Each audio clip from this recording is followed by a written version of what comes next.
I just finished up at the clinic. I know it's your dad's funeral today, and I feel awful that I couldn't skip this appointment. It's been on the books for months, and they said it'd be hard to reschedule. I wouldn't have gone if there was any other way. Don't say that! You didn't do anything wrong, Hallie! Honestly, if my dad were still around, he'd be the first to say there's nothing more important than your health. You know how he was, always talking about how a family's only strong when the mom is healthy. That sounds like something he'd say. Still, it's hard not to feel a little guilty. Everyone's coming together to say goodbye, and I'm at a clinic. And everyone will still be there when you arrive. Anyway, you've got time. The service isn't until the afternoon. And more importantly, you're pregnant. You're taking care of yourself and our baby. That's exactly what he'd want. You're being too kind to me. I was really worried you'd be upset.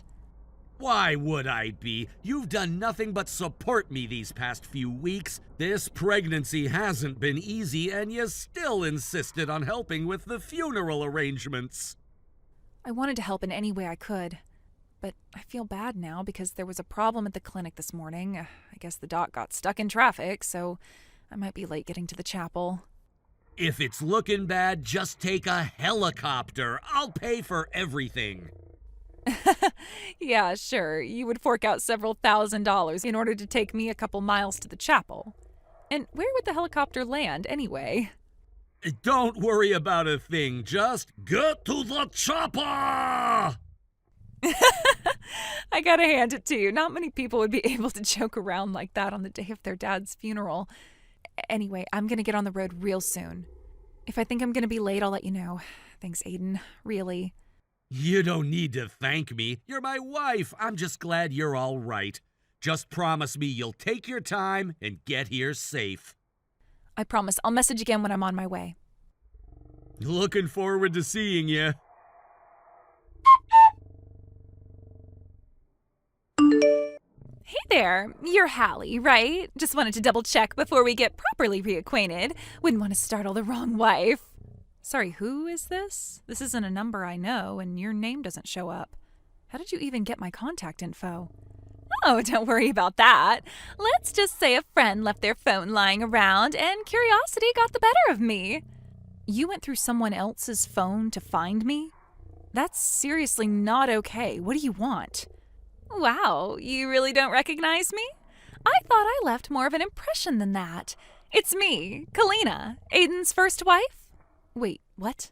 Kalina? Why are you messaging me? What is this? Oh, relax. I just wanted to give you a little heads up.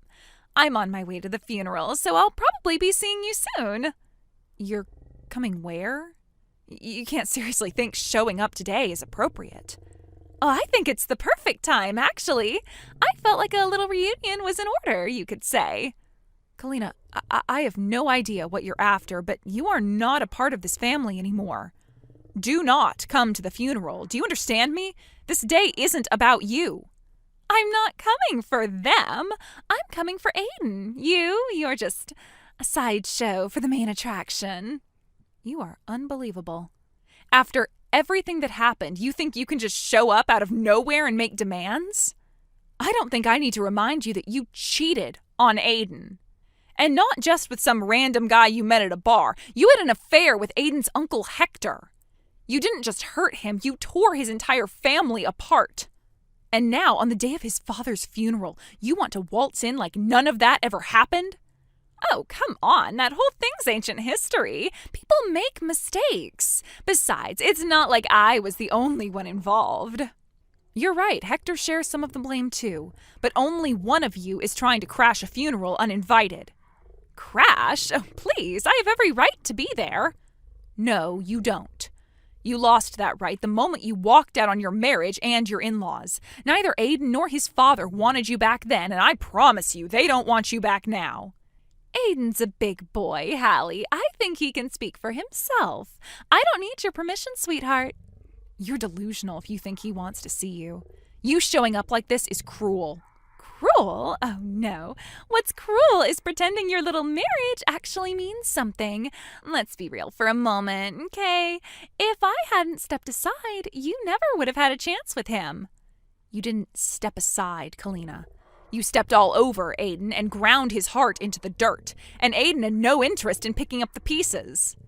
Believe what you want, but I'm done being the ex. Starting today, I'm going back to being the one and only Mrs. Aiden. You are out of your mind. We'll see about that.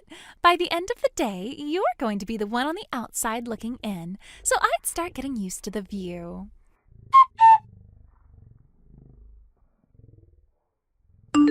Aiden, something is seriously wrong. I just got a line message from Kalina, your ex-wife. She somehow got my number from someone's phone, and she said she's on her way to the funeral. Is this real? What is happening? Hallie, you need to listen to me. Do not come to the funeral, do you understand? Stay away!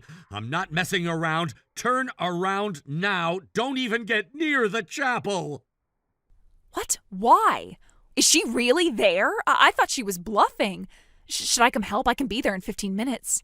No! No, do not come. I mean it. Hallie, stay away. Yeah, she's here. She walked in like she owns the place. I looked up and there she was, smiling like this is some kind of class reunion. She's inside the chapel right now? What is she doing? She's talking to people like she's still part of the family, smiling, calling relatives by name. My cousin Jenny froze when she saw her. My aunt left crying. People are whispering. My relatives are shaking. The entire front row is tense. Everyone's staring at me for answers. Oh my God, Aiden. Why is she doing this? What does she even want? I don't know, but this isn't random. She planned it. And Hallie, she knows you're pregnant. What? How? How the hell would she know that? She heard it through someone or traced your name through friends or something. She got your info and followed the trail straight to you. I'm doing everything I can to keep her contained. Couple of my friends are standing around her just in case she tries anything funny. Just please stay away. Don't let her see you. Not today. Okay, I understand. I'll pull into the cafe and wait it out. What do you think she's after? The only thing I know for sure is that she didn't come here to mourn my father. She walked in like she belonged, like this was a stage for the performance of a lifetime. And now she's just sitting there, smiling. You're serious? She's actually acting like she deserves to be there? Yeah, she's calm as anything. It's almost eerie. Not a hint of shame, like she's got unfinished business to settle. That's sick. After everything she did to your family, how could she even show her face? Because in her head, this is a second chance. She thinks she can claw her way back into my life. Why now? Why today of all days? Apparently, she found out there's inheritance money involved, and she's desperate. You think she's after money?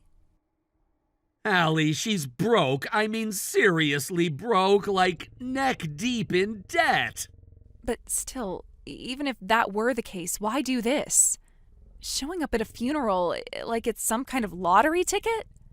When we were married, she burned through every cent we had. She's got no savings and no plan. Just bags and bills and luxury she couldn't afford. I remember you told me, but God, I didn't realize it was that bad. It was worse than I ever let on. And now she sees my dad's gone and thinks she's got another shot at cashing in. Like if she just plants herself close enough, she'll get a piece. This is disgusting. So what happens now? What do we do?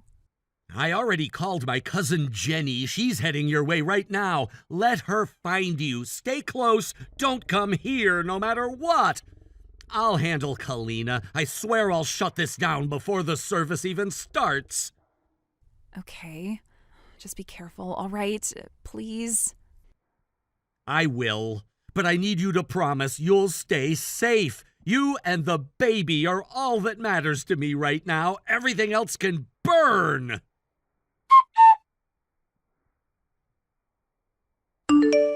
Hey, would you mind calling off your silly little bodyguards? Your football buddies from college are standing around me like I'm some sort of wanted criminal. I just came to see you, Aiden. Tell them to back off. I'm not here to cause trouble. You already are trouble. Showing up uninvited on today of all days, you've lost it. You're saying that because you have your image to keep up, but I know the truth. We're getting back together. That's why I came. Back together? What reality are you living in? Oh, come on. You think I believe you're really happy with her? Let's not pretend this wasn't a shotgun wedding. She got pregnant and you did the right thing, didn't you? No, I did the real thing. I married the woman I love. Love, please. You didn't love her the way you loved me. What we had wasn't love, Kalina. It was chaos. You destroyed everything you touched. Then why do you still look at me like that? Like there's something unfinished between us? I look at you like a cautionary tale, like a mistake I barely escaped from. Don't lie to yourself. You still feel something. Otherwise, you wouldn't be this angry. I'm angry because you're hijacking my father's funeral for your delusions. What's really bothering you is the inheritance, huh? You know Hallie's going to take a cut that should have gone to us. There is no us, Kalina. Not anymore. And Hallie doesn't care about the money, unlike you.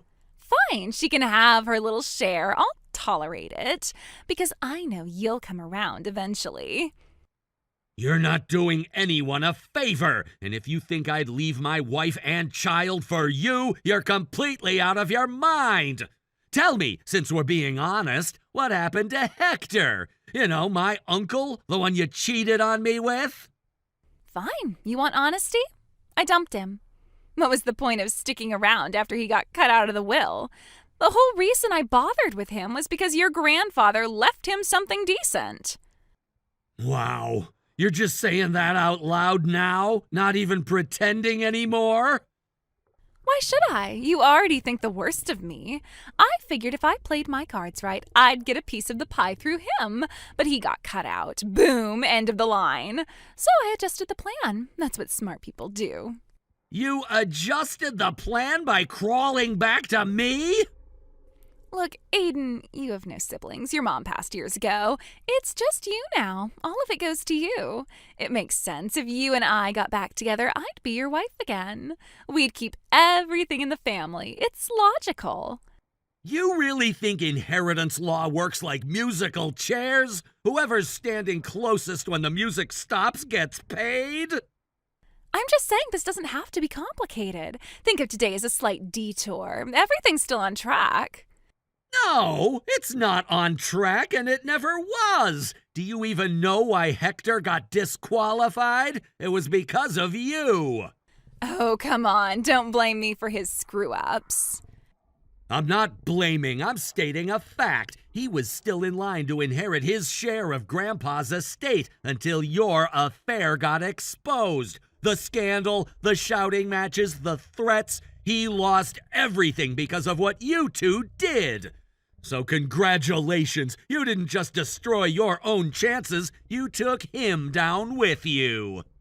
That's not fair. You're twisting everything. What I'm doing is telling the truth. You've never loved anyone, just money. You're not here for me, you're not here for my father. You're here for whatever scraps you can grab. Hallie deserves peace, so do us all a favor and get out of her way. You don't understand, Aiden. I spent a lot of money getting ready for this day. $50,000. Do you hear me? I spent $50,000 because I knew we were getting back together. I rented an apartment near your neighborhood. I bought clothes, furniture, everything to make it feel like home again. I even printed out a marriage registration form. Unreal. You spent $50,000 based on a fantasy. No, a delusion. That's not my fault. It wasn't a fantasy, and I'm not delusional. You and I, we were real. We had something. You can't just pretend it meant nothing. We were married. We lived together. We laughed together. And then you cheated with my uncle. You made sure whatever we had ended right there. I messed up. I know I did. But people forgive each other all the time. Why can't you forgive me too? Please, I'm in too deep. I have debts I can't pay back. The people I borrowed from, they're not the kind you ignore. Just help me pay it off. Half, even a quarter. I wouldn't be asking if it wasn't serious. You shouldn't have borrowed what you couldn't repay. That's not my responsibility. It is. You and I were married. I stood by you when you were struggling. You stood by me while draining every cent I had. There's nothing between us now, and you were never entitled to any part of my family's estate. You're being heartless, completely heartless. No, I'm being done. And for the record, the police are already on their way. What? Why? You forced your way into a private venue. You threatened people, you caused a scene, and now you're gonna face the consequences. You can't do this to me. I need your help.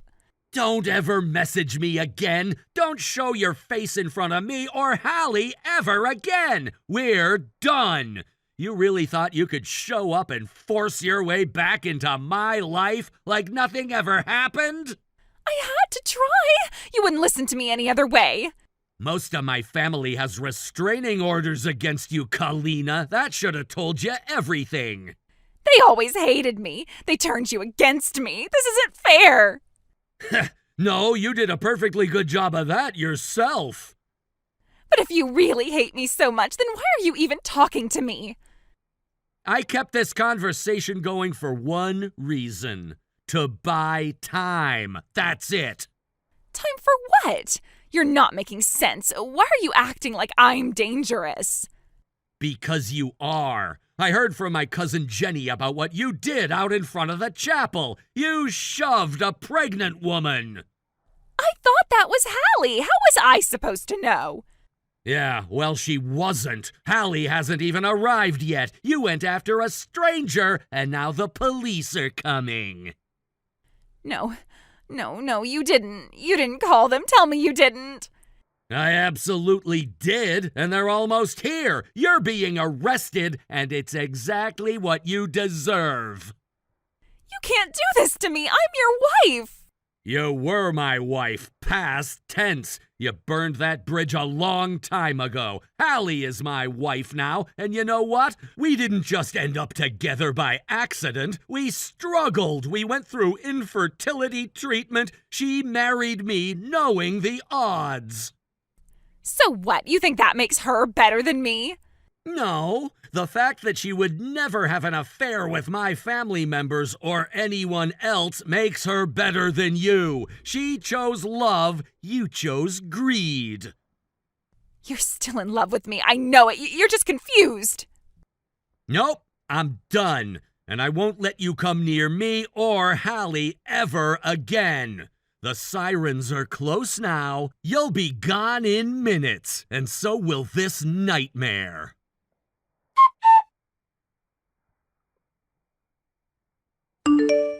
Kalina was arrested that day, charged not only with trespassing, but also with resisting arrest and a litany of other crimes. I didn't see her. I never even made it to the venue before they took her away. Aiden made sure of that. The funeral went on peacefully after she was gone. I arrived just in time to help say goodbye. We stood together as Aiden's father was laid to rest, finally without disruption. A few weeks later, I gave birth to our son. He was small but strong. Holding him felt like the end of a long storm. We later heard Kalina's debts were tied to dangerous loan sharks. Someone said she was sent overseas to work it off, but Aiden didn't want to know more. He deleted the messages without opening them. She's not a part of our life, he said. She doesn't get a single second more. And that was it. We turned the page. We chose peace. We chose love. Aiden promised our son would grow up knowing security, not chaos. And I believe him. Thank you for watching. Please subscribe and hit the like button. See you next time.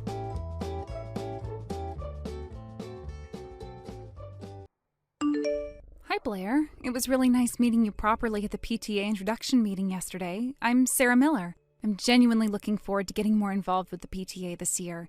You seem to be very organized and a real leader in the group. Sarah, yes, I vaguely recall. As you can see, some of us are naturally more instrumental in ensuring the PTA runs smoothly and maintains its rather impeccable reputation. It takes a certain level of dedication and, frankly, understanding of how things are really done around here. I absolutely agree that dedicated parents are crucial, and I have some extensive experience in event planning from my previous career. I used to manage large corporate events, so I'm quite comfortable with logistics, vendor coordination, and all the details. I was hoping that experience might be useful here.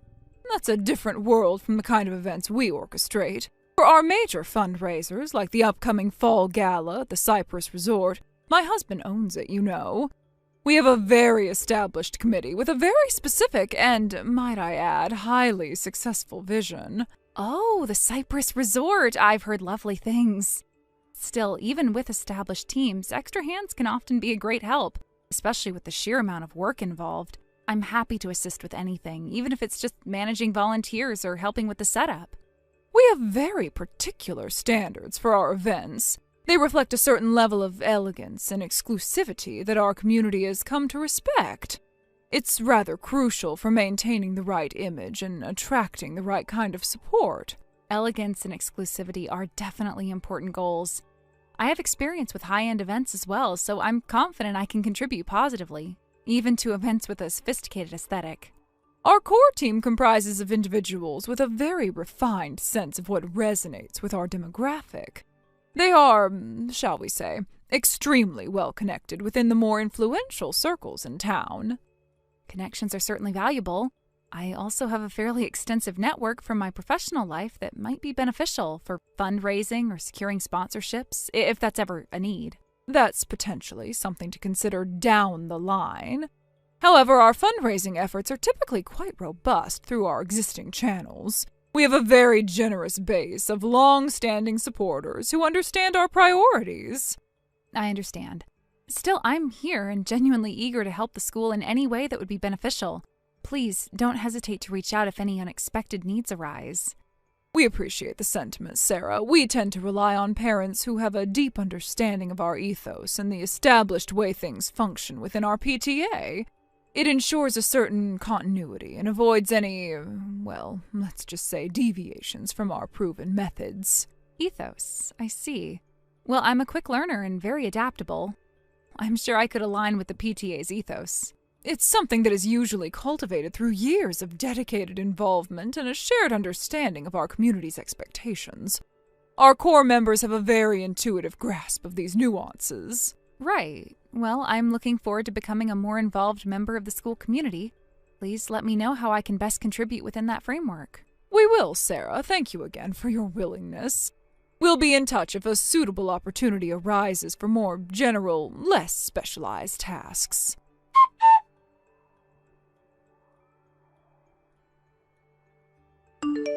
Nadia, darling, have you had a chance to look over the initial proposal for the fall gala at the resort?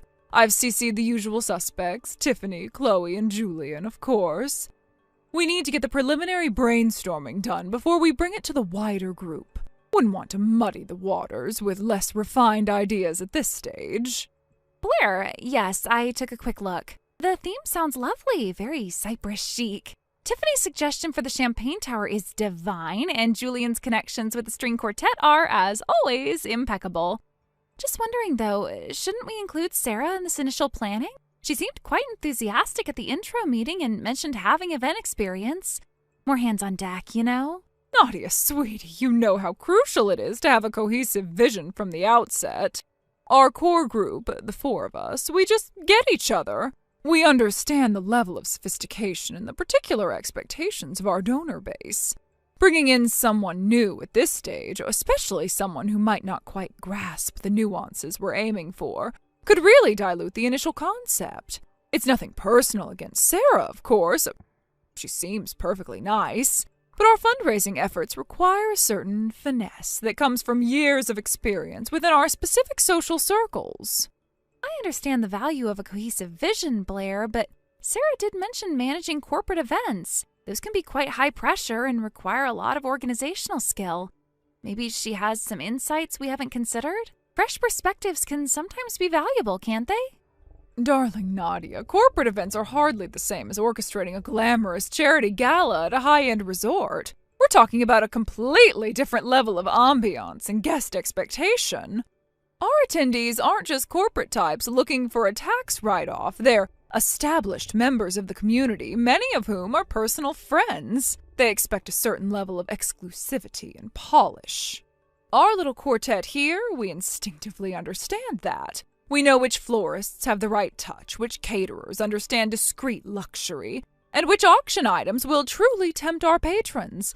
It's a delicate ecosystem, and introducing someone who isn't attuned to its subtleties could be, well, let's just say less than ideal. I see your point about the established dynamic, but excluding someone who's offered to help so early on, does not it risk making them feel unwelcome? We want to encourage participation from new parents, don't we? Of course we do, and Sarah will absolutely have opportunities to participate. There will be plenty of tasks that require willing volunteers closer to the event.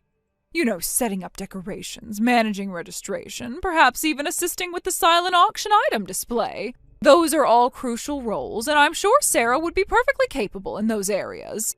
But at the initial conceptualization and the strategic planning, that really needs to remain with those who have a proven track record and a deep understanding of our brand, if you will. We've cultivated a certain image for our PTA events, and we need to maintain that consistency. Your brand, as you call it, Blair, does seem to revolve heavily around the resort and your social connections. It just feels a little insular sometimes, doesn't it? We're a PTA for all the parents at the school, after all. Nadia, darling, our fundraising efforts directly benefit all the children at the school.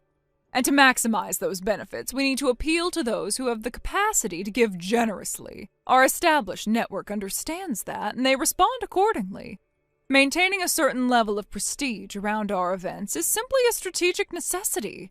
It's not about being exclusionary, it's about being effective. And frankly, involving too many voices in the initial stages can often lead to diluted outcomes. Trust me on this. Our little core group knows what we're doing.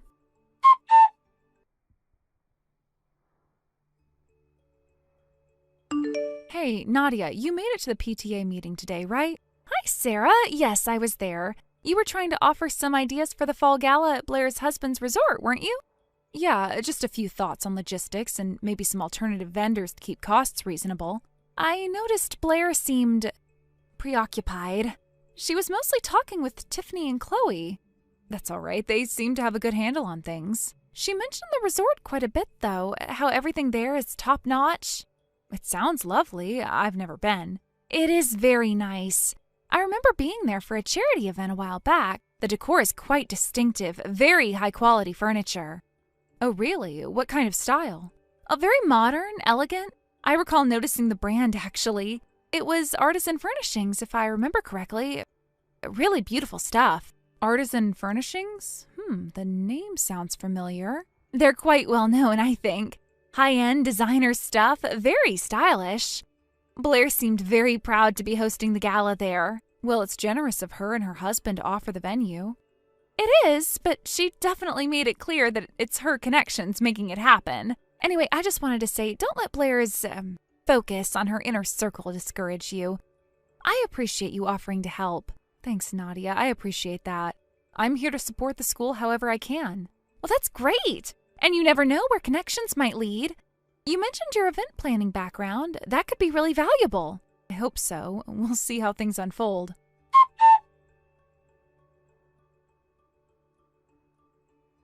Blair, about the fall gala at the Cypress Resort, it's going to be stunning, as always. Charles has such impeccable taste. Indeed, he understands the importance of creating the right atmosphere. Everything at the resort reflects a certain standard, wouldn't you agree? Absolutely. I especially admire the furniture, that sleek, modern style. It was all Artisan Furnishings, wasn't it? I recall noticing the nameplates. Yes, Charles handled all of that during the last renovation. He has a real flair for interior design. They are quite striking. They are. Such quality. I was browsing their website recently. They have a beautiful new collection, and the CEO is a woman named Sarah. Sarah Miller, I believe. Oh, well, I wouldn't be involved in the procurement details. Charles deals with all the suppliers. As long as the resort looks the part, that's his domain. Right, of course. It just struck me. Sarah, that's the name of the new PTA member who's been so eager to help, isn't it? Yes, Sarah, it is. What exactly are you suggesting, Nadia? It's a common name. It is, but Artisan Furnishings is a pretty significant international company. It just seemed like a interesting coincidence. A new PTA member with event planning experience and the CEO of a major company shares her first name? I still fail to see your point, Nadia. What does the CEO of some furniture conglomerate have to do with Sarah's offers to organize the bake sale? Artisan Furnishings isn't just any furniture company, Blair. Their designs are featured in high-end establishments worldwide. It just feels like a detail worth noting. You know, Blair, thinking more broadly, involving different people can sometimes lead to really unexpected and positive outcomes. Sarah's enthusiasm is genuine, and her professional background could offer a fresh perspective on the gala. If we use her abilities, we could even attract a wider range of attendees or sponsors. Being a little more inclusive with the planning might surprise you. Nadia, while I appreciate your egalitarian ideals, we have a very specific vision for this gala, one that has proven incredibly successful in the past. Our core team has cultivated a certain level of expertise and understands precisely what our donors expect. Introducing new, potentially untested ideas at this crucial stage could jeopardize the entire event's success. More importantly, it could jeopardize our fundraising goals for the school. We need to be strategic, and our current approach works.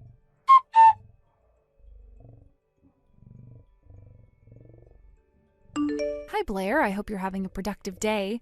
I was nearby and thought I'd swing by the Cypress to see if I could lend a hand with the gala prep. You mentioned it gets hectic closer to the date. Let me know if there's anything I can do, even simple tasks. Sarah, this is rather unexpected. Yes, preparations are underway. However, our core team has a very specific system. Having extra people without understanding our flow can be more disruptive than helpful. I understand about the system, but I learn quickly and am willing to follow instructions. If there are straightforward tasks, I'm happy to take them on. Even organizing supplies or initial decor setup. I just thought I could be an extra resource.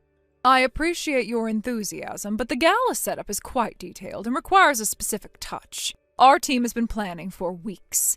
Everyone has assigned roles aligned with their understanding of our brand. Introducing someone new now could lead to errors. I see about the detailed planning, but surely there are basic tasks. Moving items, initial layouts, vendor check-in. I'm not looking to take over, just support.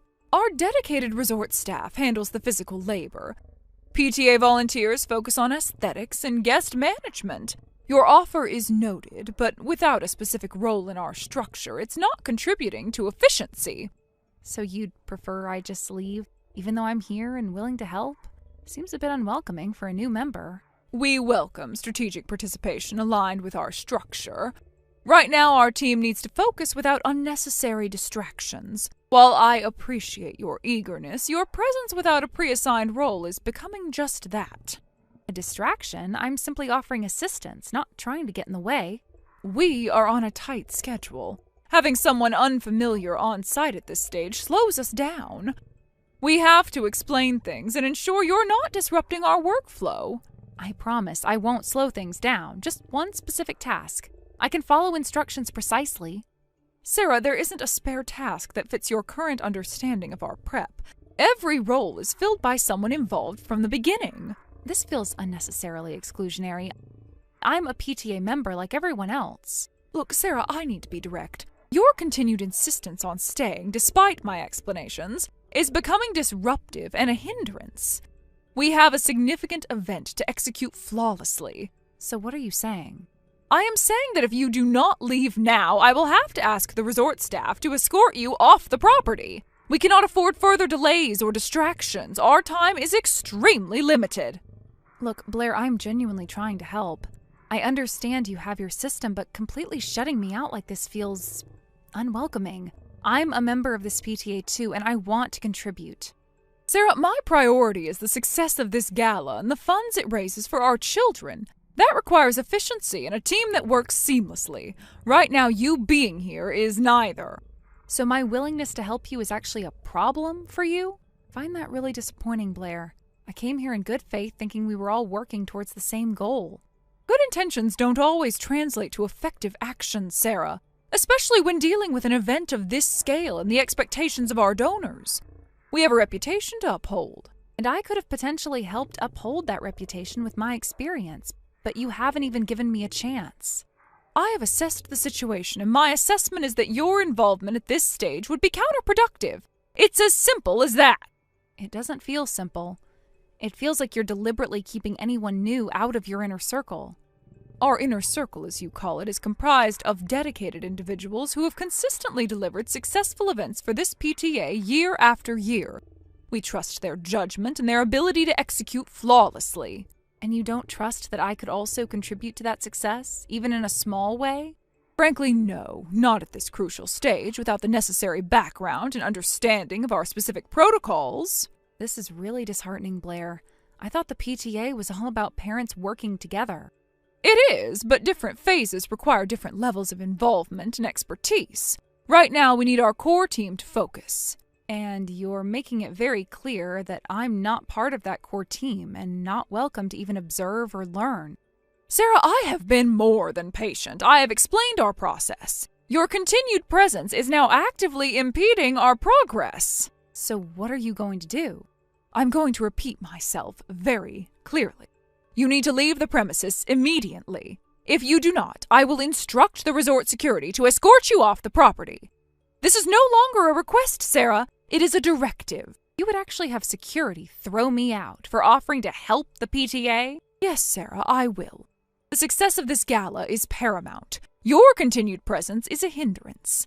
Please leave now before I am forced to take further action.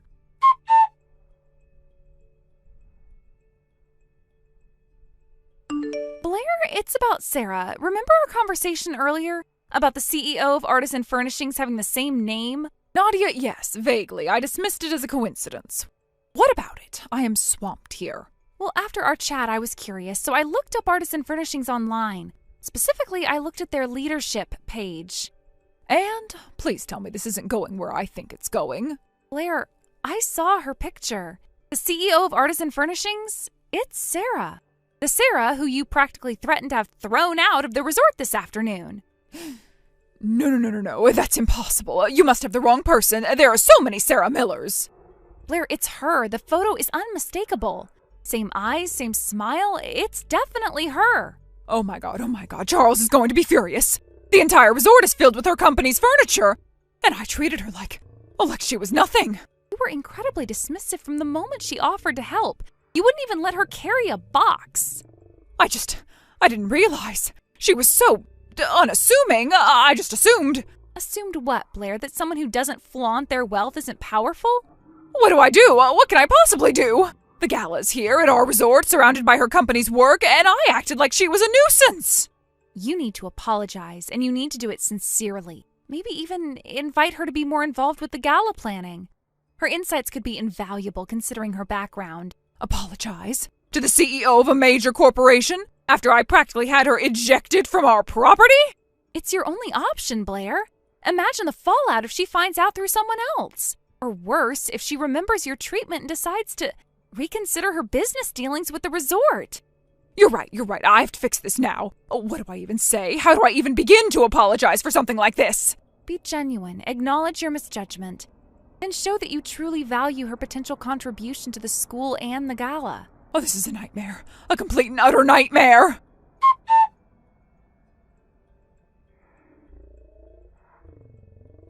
Sarah, I need to talk to you, please. Blair, well, this is a surprise. Suddenly finding the time for a chat? What changed? Did my offer to fold napkins meet the impeccable standards after all? No, Sarah, please, it's not like that. Well, it was like that, and that's what makes me so incredibly ashamed. Nadia, help me realize who you are. Ah, I see. So the fog is lifted now that my LinkedIn profile has been reviewed?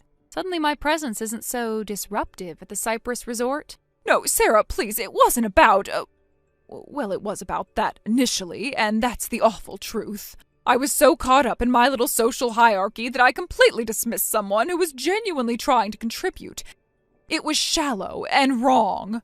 You made it abundantly clear that certain people, those not in your inner circle or lacking the right aesthetic, need not apply for genuine involvement. Folding napkins seemed to be the ceiling for my potential. I know, and I am so deeply sorry. My behavior was based on a completely superficial and, as I said, disgusting way of evaluating people. I was so focused on image that I missed the person. So if Nadia hadn't enlightened you, would I still be regulated to the napkin detail? Would my corporate event management background still be irrelevant to your Cypress chic vision? You're right, that's the terrible truth. My apology wouldn't be happening if I were still ignorant, and that's what makes me feel so utterly reprehensible. Your apology isn't about genuinely regretting your behavior towards another human being. It's about regretting how you treated the CEO of a company that your husband does business with. No, well, yes, that realization was the catalyst, but now I see how awful I was, how condescending and dismissive. It wasn't just about your potential help with the gala, it was about how I made you feel. You made me feel like an outsider. Like my willingness to contribute wasn't valued simply because I wasn't part of your inner circle or didn't project a certain image. And I was so wrong, so incredibly wrong. Please, Sarah, is there anything I can do to even begin to make amends? I would be honored, truly honored, if you would consider being involved with the gala. Your expertise would be invaluable. My expertise was available yesterday, Blair, before you knew my title.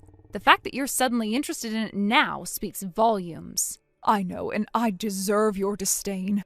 But please, for the sake of the school and the children, could we perhaps start over? I want to do better. I need to do better. You know, Blair, the thing about furniture, good, solid pieces, is that their worth isn't determined by the label or the price tag alone. It's about the quality of the craftsmanship and the integrity of the materials. People are no different. Some of the most valuable contributions come from unexpected places, from people you might initially overlook based on superficial impressions. Maybe you should spend less time polishing your image and more time appreciating the genuine substance around you. As for your offer to start over, perhaps you should start by treating everyone with the same basic respect, regardless of their perceived status. Sarah, please, if word gets out about what happened, my reputation will be ruined. It's not about what happened, it's about what you did. And honestly, I'd say your reputation deserves to take a hit for that.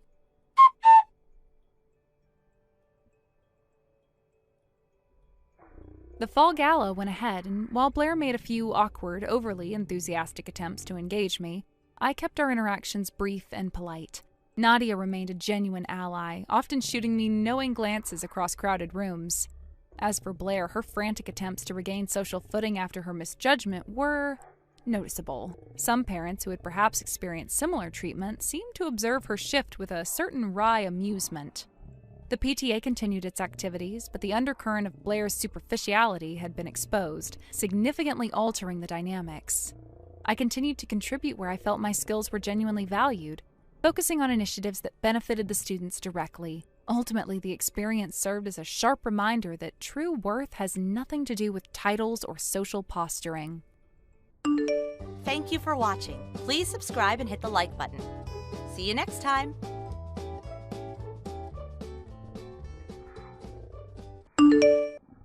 Haley, what the hell was that lunch supposed to be today?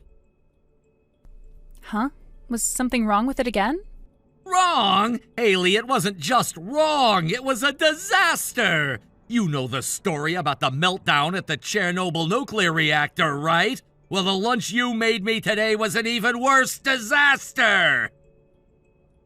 Wait, what do you mean? I took one bite and I literally gagged. I'm not kidding. I almost threw up right there at my desk. It wasn't just bad. It was like offensively bad. I'm sorry, Aaron. What part of it did you think was so terrible? Let's start with how it looked. I opened the lid and I swear I thought a squirrel had died in there. It was just brown, completely brown, one solid block of sadness. No color, no variety, nothing. Just a depressing brown mess. Have you ever even heard of food presentation? Do you not know what a little color can do to make food look appetizing? Okay, but remember the last time I tried to make it colorful? I packed it all cute and added veggies for balance, and you said it looked like some preschool lunch. You got mad and said you didn't want to eat anything that looked like it was made for a child. Yeah, and? So your solution is to swing to the complete opposite extreme? You go from rainbow lunchbox to roadkill? God, you are so frustrating. It's like you have no common sense. Okay, but don't you remember a while back when you were watching that show on TV? Oh, what was it called? Something like Man Meals? I was just trying to make something like that because I thought it was what you wanted. You can't just blindly copy things without using your brain, Haley. No one, and I mean no one, wants a lunch that looks like it was scraped off a barn floor. Ginger pork, some soggy stewed whatever, everything just kinda dumped in together. You didn't even try, did you? It was like you just threw random leftovers in a box and called it done. And don't think I didn't notice the fried chicken. What was wrong with the chicken? You obviously just heated up some frozen pre-made chicken in the microwave. How many times have I told you, no frozen food, no pre-packaged meals in my lunch? Do you even care at this point? Does it not bother you that your husband is forced to survive on this kind of garbage? I'm sorry. I tasted it before packing and I thought it was okay. Certainly didn't seem bad enough for you to get this mad about.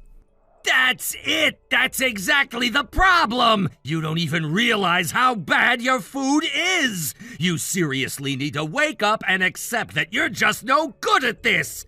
Do you have any idea what it's like being married to someone who can't cook?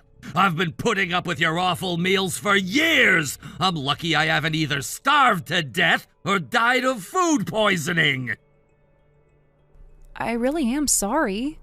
Tomorrow I expect an actual lunch. Put some time and effort into it for a change. And make it from scratch. I don't want to see a single shortcut. I'm serious. No frozen food, no instant anything. And when I get home tonight, I'm going straight to the fridge. Anything that's not fresh is going straight into the trash. Hold on a second. Making your lunch is already really hard on me. You want everything homemade and in huge portions. I already wake up at 3 a.m. just to get your lunch ready in time. And on top of that, I'm working too. It's honestly becoming too much. I'm exhausted, Aaron. Wow, okay. Are you really trying to argue with me about this? You think this is acceptable? Talking back to your own husband? Your breadwinner? The man of the house? Newsflash, Haley. Making meals for your husband is literally part of being a wife. That's pretty much your single most important job, actually. I've been holding back, pretending to be okay with your food out of concern for your stupid feelings, but I've hit my limit. I'm trying to help you, Haley. I'm trying to fix your terrible cooking habits. It doesn't feel like you're trying to help. It feels like you're trying to hurt.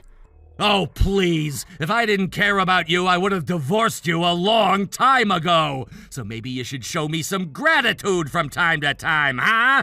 Because if this keeps up, you're really pushing your luck, Haley. Okay, I understand. I'm sorry. That lunch today? Yeah, it's going in the trash. I'm not torturing myself with that mess. I'll eat out today like I should have done in the first place. You're really going to throw it all away again? Obviously! This slop is trash, so it belongs in the trash! I know this might sound bad, but you've been throwing out your lunch every single day lately, haven't you? Then you grab takeout or convenience store food anyway, right? So I was thinking, maybe it'd be better if I just stopped making them all together. It's wasting food, and it's hurting our budget, too. What? Are you seriously saying this to me right now? You're just looking for an excuse to stop cooking, aren't you? Trying to get out of your responsibilities? No, Aaron, I'm just thinking about how to make things work with us. And what the hell do you think I'm doing? I'm being hard on you because I care, damn it! Someone has to push you to do better, and that someone is me. Are you mad at me for caring about our marriage? Does it make me a villain to want to help you become a better wife for me? No, that's not what I meant. I wasn't trying to get out of anything. I'm sorry. I'll practice more, okay? I'll work on it. I'll do better. Good! And maybe try to think about how hard this is for me, too. I'm the one suffering through these meals. So next time, don't talk back, just do better. And don't screw up tonight's dinner. I swear if it's anything like that lunch, then you're gonna be sleeping on the front.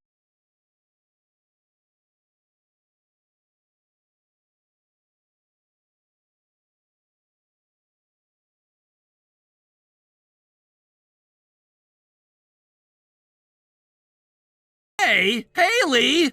Where the hell are you right now? You seriously think it's okay to be out this late without even telling me where you are? Your husband just got home from a long day of work. I was expecting to see my wife greeting me at the front door to thank me for all my hard work, but I guess that's just too much to ask from you. Unbelievable. You've got some nerve, Haley. Oh, I'm really sorry. I just stepped out for a quick errand. I'm doing some grocery shopping. I'll be back soon. Oh, for God's sake! Did you forget something when you were out at the store earlier? Again? God, you're hopeless, clumsy, clueless, and completely unreliable. You never learn, do you? I said I'm sorry. I'll be back right after I finish up. Tell me something. This thing on the dining room table, is that supposed to be dinner? Yeah. But there was something I needed to tell you about that. Ugh, wow. Just looking at it makes me want to puke. How do you even manage to create something that disgusting? It looks like toxic sludge. It's actually impressive how awful it is. I mean, it's so bad it's kind of funny. There is no way I'm eating that crap. Well, you're just gonna have to start over from scratch. I threw it in the trash as soon as I walked in the room. Wait, what? You threw it away? Duh! I felt like I was gonna get food poisoning just looking at it. Get back here now and make me a proper dinner. Hold on, Aaron, you've got this all wrong. I didn't make that. Huh? What do you mean? I mean exactly what I said. I didn't make dinner for you tonight. But, if you didn't make it, then... Your sister Christy did.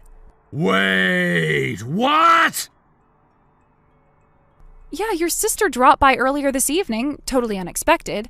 She wanted to hang out for a bit, and while we were chatting, she grabbed some things from the fridge and whipped something up. Oh, God! Oh, my God! You didn't tell her about, you didn't rat me out to my own sister, did you? Rat you out? About what? You mean about how you always tell me my cooking is awful? Well, yeah, I did mention it, a little. I mean, come on, Christy's great at cooking. I thought maybe she could give me some tips. Are you out of your mind? Why would you even think about doing that? You just screwed me over big time, Haley! And how exactly did I screw you over?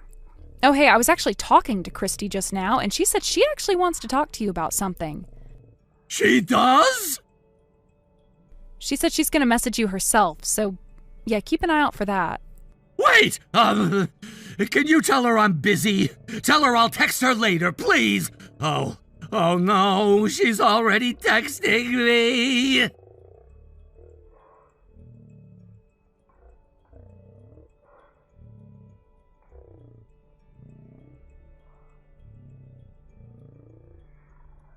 Aaron, what exactly do you think you're doing?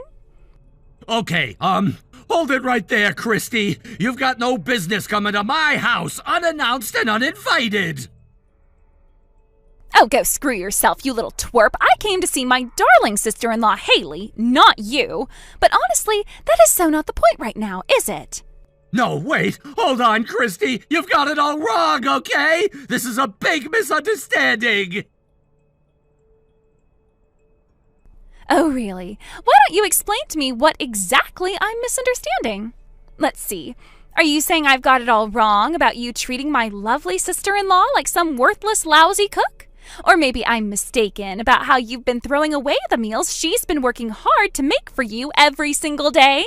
Or how you've been berating her, criticizing her, pushing her to the point she's emotionally worn down? Or maybe it's today, where you went ahead and trashed the dinner I made without even tasting it. Just wondering, because from where I'm standing, it really sounds like you've been acting like a trash-tier excuse for a husband. So tell me, Aaron, where exactly is the misunderstanding? Your big sister is all ears.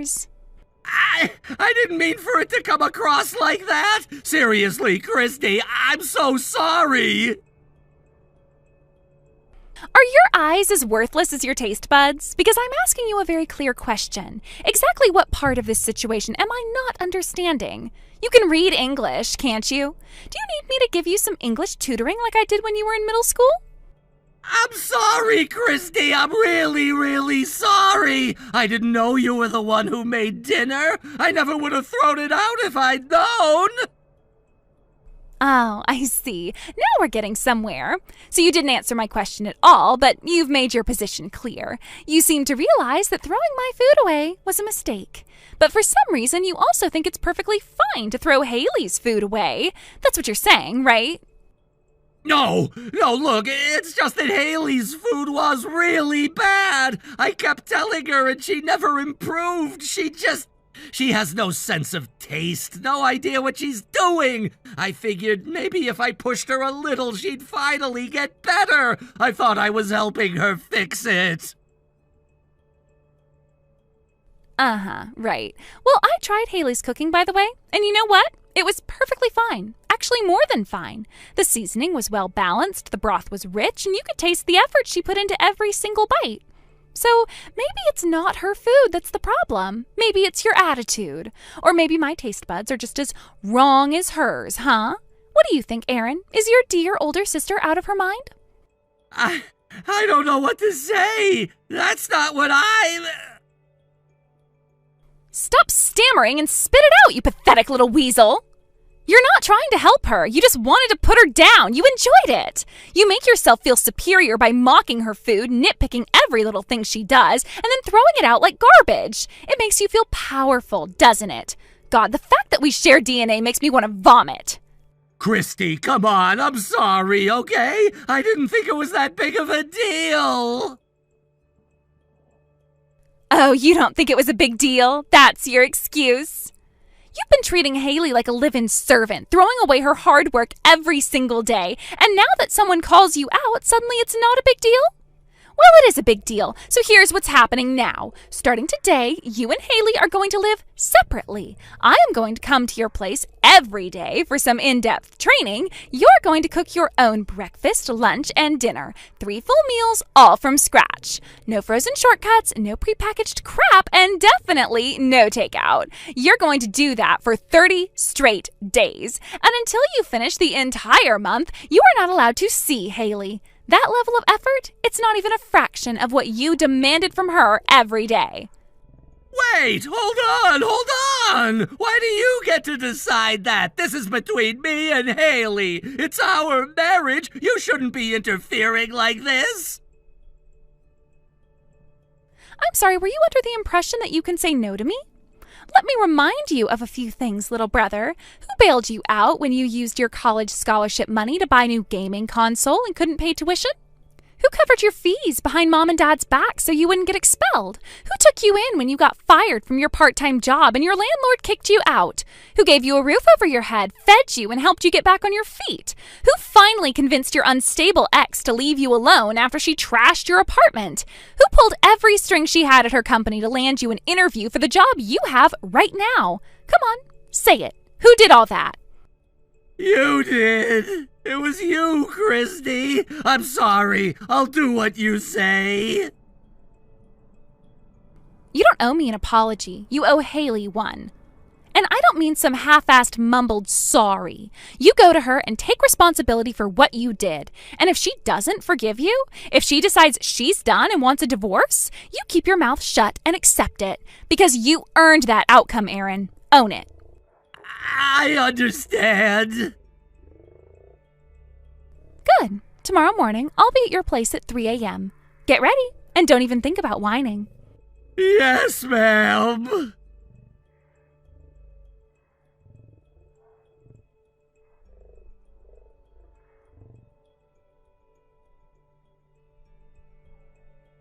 After everything, Christy reassured me that my cooking was genuinely excellent.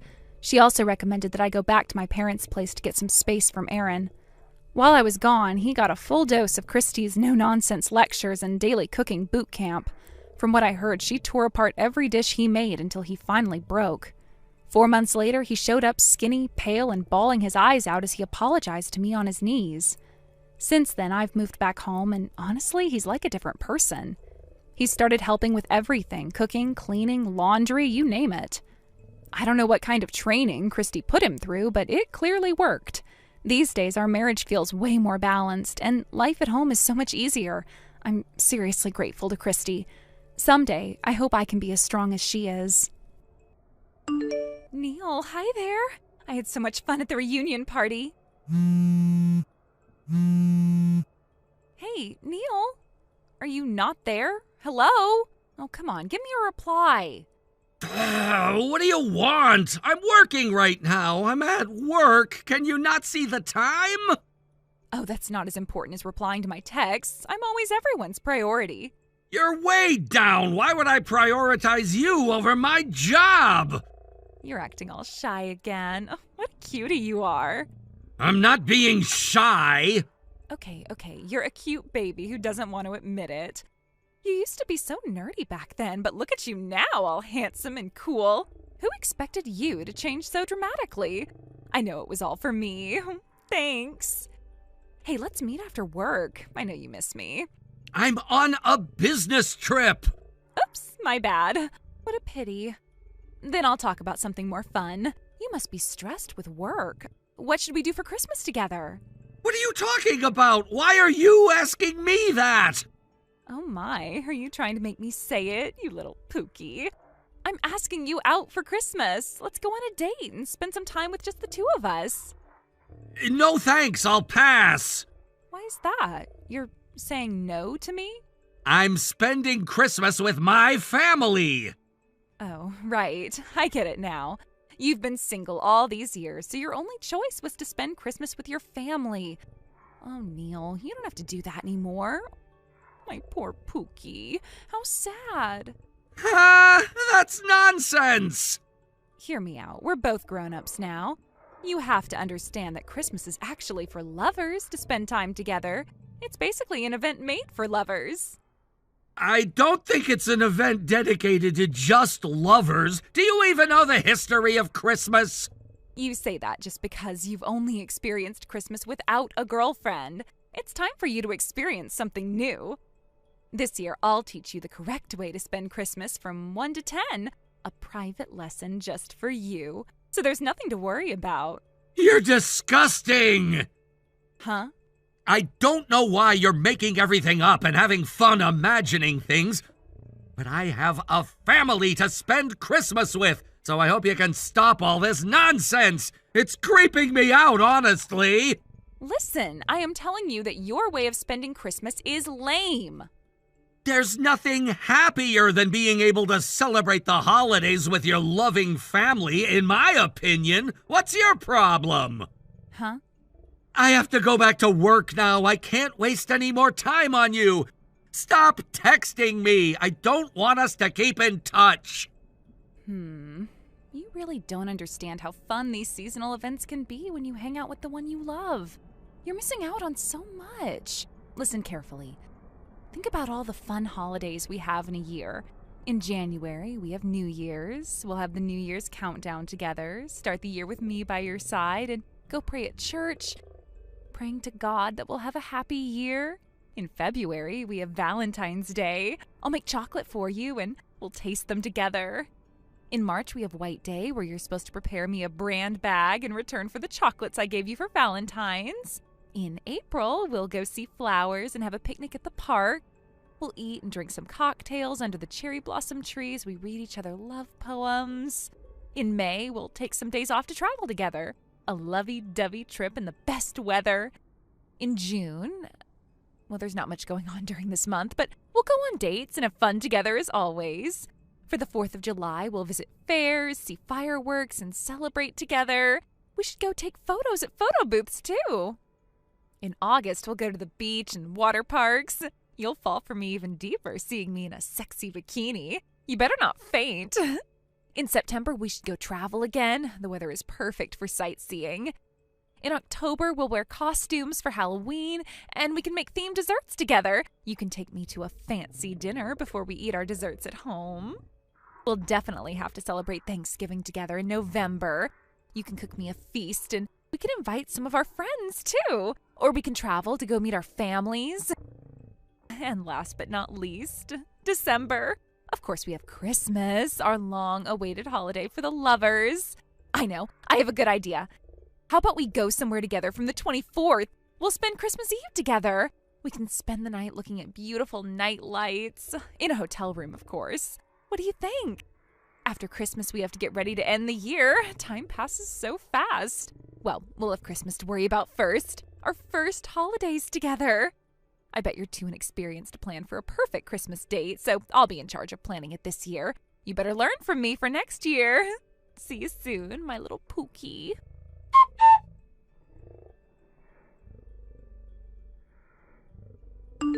Hey, Neil! Mr. Sanders, hello! Is there anything I can help you with? It's out of work hours. I assume you have something very urgent to tell me. Don't tell me. You're cheating on your girl. I didn't know you were that type of guy. What? I saw you walking with another girl today. Oh, I didn't know you were watching. You're always with that girl every Friday. I know more than you think. I've seen you meeting up with that girl at the office entrance for the past few weeks. It was pretty obvious. And you two always walk in that direction where there are many motels. You can't deceive me! No, you're wrong. I always escape from her grasp at the station right before the entrance of the area where the motels are. I then hop onto the first train that comes. Escape from her grasp? You make it sound dramatic. What do you mean? There is absolutely no way that I'm cheating on my partner with her. It's never gonna happen, sir. Something smells fishy, man. It doesn't make sense not to make a move on such a glamorous-looking gal like her. You're a man, a young man, Neil. Don't be deceived by her looks. You can never expect what kind of personality she's hiding beneath her makeup. I'm going straight home after this. Goodbye.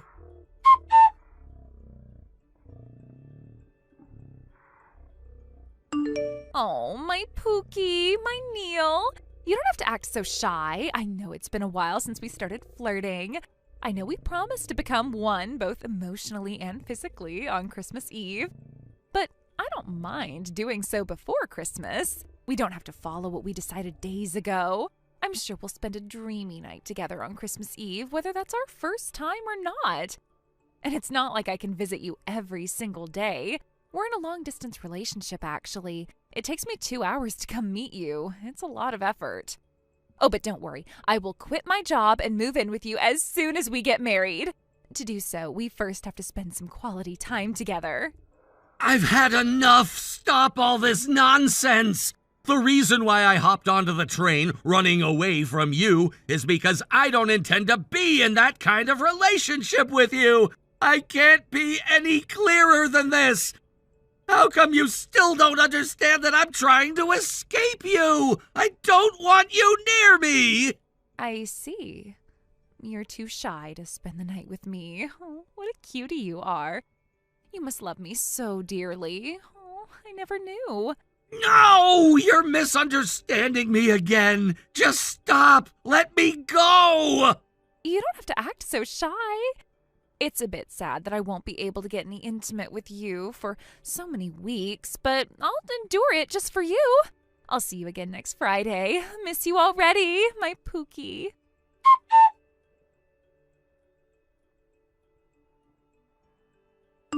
Oh, my Pookie, my Neil.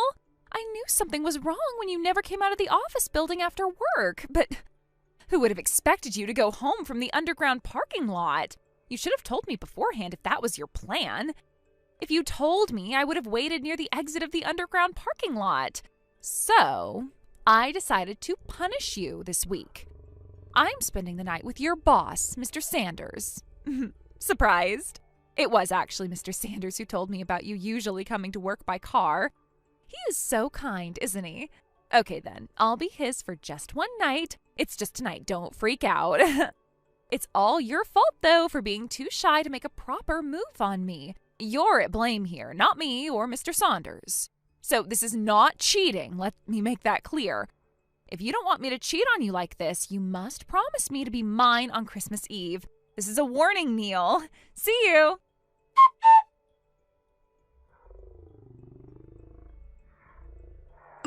Hey, Neil, what a great morning, huh? I think Lana has already told you about what happened last night between us. I guess your girlfriend is mine now. Sorry, man, she was just too irresistible. Good morning, Mr. Sanders. Looks like you had a great night yesterday. I just saw the texts Lana sent me yesterday. I see you and Lana. I didn't know this would happen so fast. So, as you know, your girlfriend is mine now. It seems like her heart is still with you, but it should be a matter of time until she completely falls for me. I've decided to let her stay at my place until Christmas Eve. I heard she's been traveling a long distance just for you. Until then, Lana and I will be spending the night together every day. You might be stupid, but you should be able to understand what I mean by that.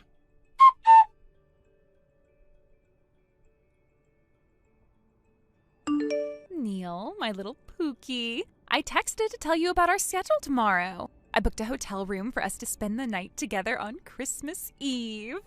I booked the suite room on the top floor at Tube Hotel. Isn't that wonderful? I'll check in first, so come straight to the hotel after work. I'll be waiting for my Pookie to come see me.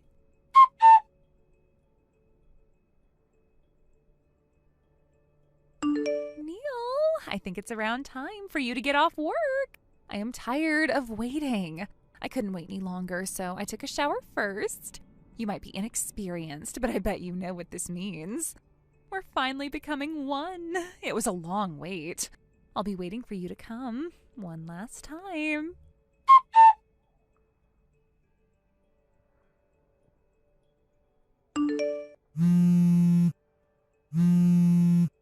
Hey, Neil, answer me. Why is Mr. Saunders here? Where are you? I told you that you were the one I wanted to spend Christmas Eve with. I've been telling you this so many times. I know you're reading my texts. What's the big deal? I thought you were in a relationship with Mr. Sanders now. I heard that you became one with him. He told me that you've been living with him since your first night with him. Mr. Saunders and I have already talked about this. We promised that our relationship only lasts until this morning. So there's nothing for you to worry about anymore. Oh, you must be so jealous. I don't know what there is to be worried about. Well, I'm certainly not the type of person to steal the wife of my boss. Huh? Wife? Who are you talking about? Mr. Sanders announced that he's getting married today at work. He's getting married? He told me that you're going to be his bride. Congratulations to you both. Huh? I never signed any paper to get married to him. What is going on? I wanted to be yours. That's why I booked the suite at Tube Hotel, ready to give you my everything. You should enjoy your time with your husband. I'm out. I told you that you're the one I want to marry. You have to be my husband. You're disgusting. Stop it. I can't bear it anymore. What? You dare to call me disgusting? I'm married already anyways. Huh? No way. I know you're lying. You told me that you never spent Christmas with your girlfriend. I remember what you told me. It's true that I've never dated any woman in my life before I met my wife. I might be inexperienced, as you say. to make it clear, it's just that I'm spending Christmas this year with my wife, not my girlfriend. I met her in February at a matchmaking event, and we got married in November, so I never really got to experience Christmas with my girlfriend. What? And I also have 2 kids, a 3-year-old and a 1-year-old. No way, that can't be. For me, Christmas is a holiday I want to spend with my family. That's my normal. Choosing another woman to spend it with when I have a loving family to enjoy Christmas with? Never happening in my lifetime. You never told me that you had a wife and kids. Oh, this is not fair. You took advantage of me by hiding the truth, you bastard. I told you when you waited for me at the entrance of my office building. I was always being honest with you. Huh? But you kept on talking, not even trying to listen to me. You were all over me, but never thought of listening to me properly. I wonder who's at fault here. You were really disgusting, to be honest. No way. Well, now you're married to Mr. Sanders, and you got yourself a husband. There's no reason for you to text me anymore. And I certainly don't want Mr. Sanders to be suspicious of anything between us because of these texts you're sending me. So I'm blocking you from my contacts. No, please.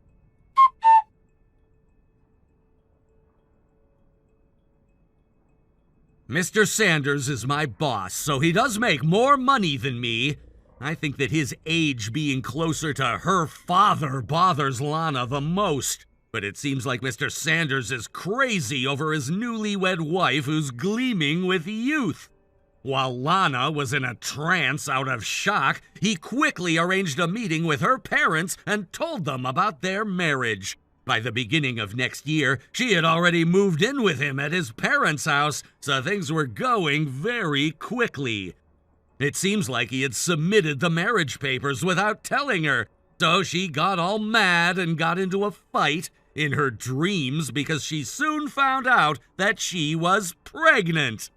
They look like a happy couple on the outside, but Lana had to deal with his problematic parents and Mr. Sanders, who already had 4 divorces, which definitely tells about his problematic nature. People have spotted Lana looking gaunt and tired of life around her neighborhood. Thank you for watching. Please subscribe and hit the like button. See you next time.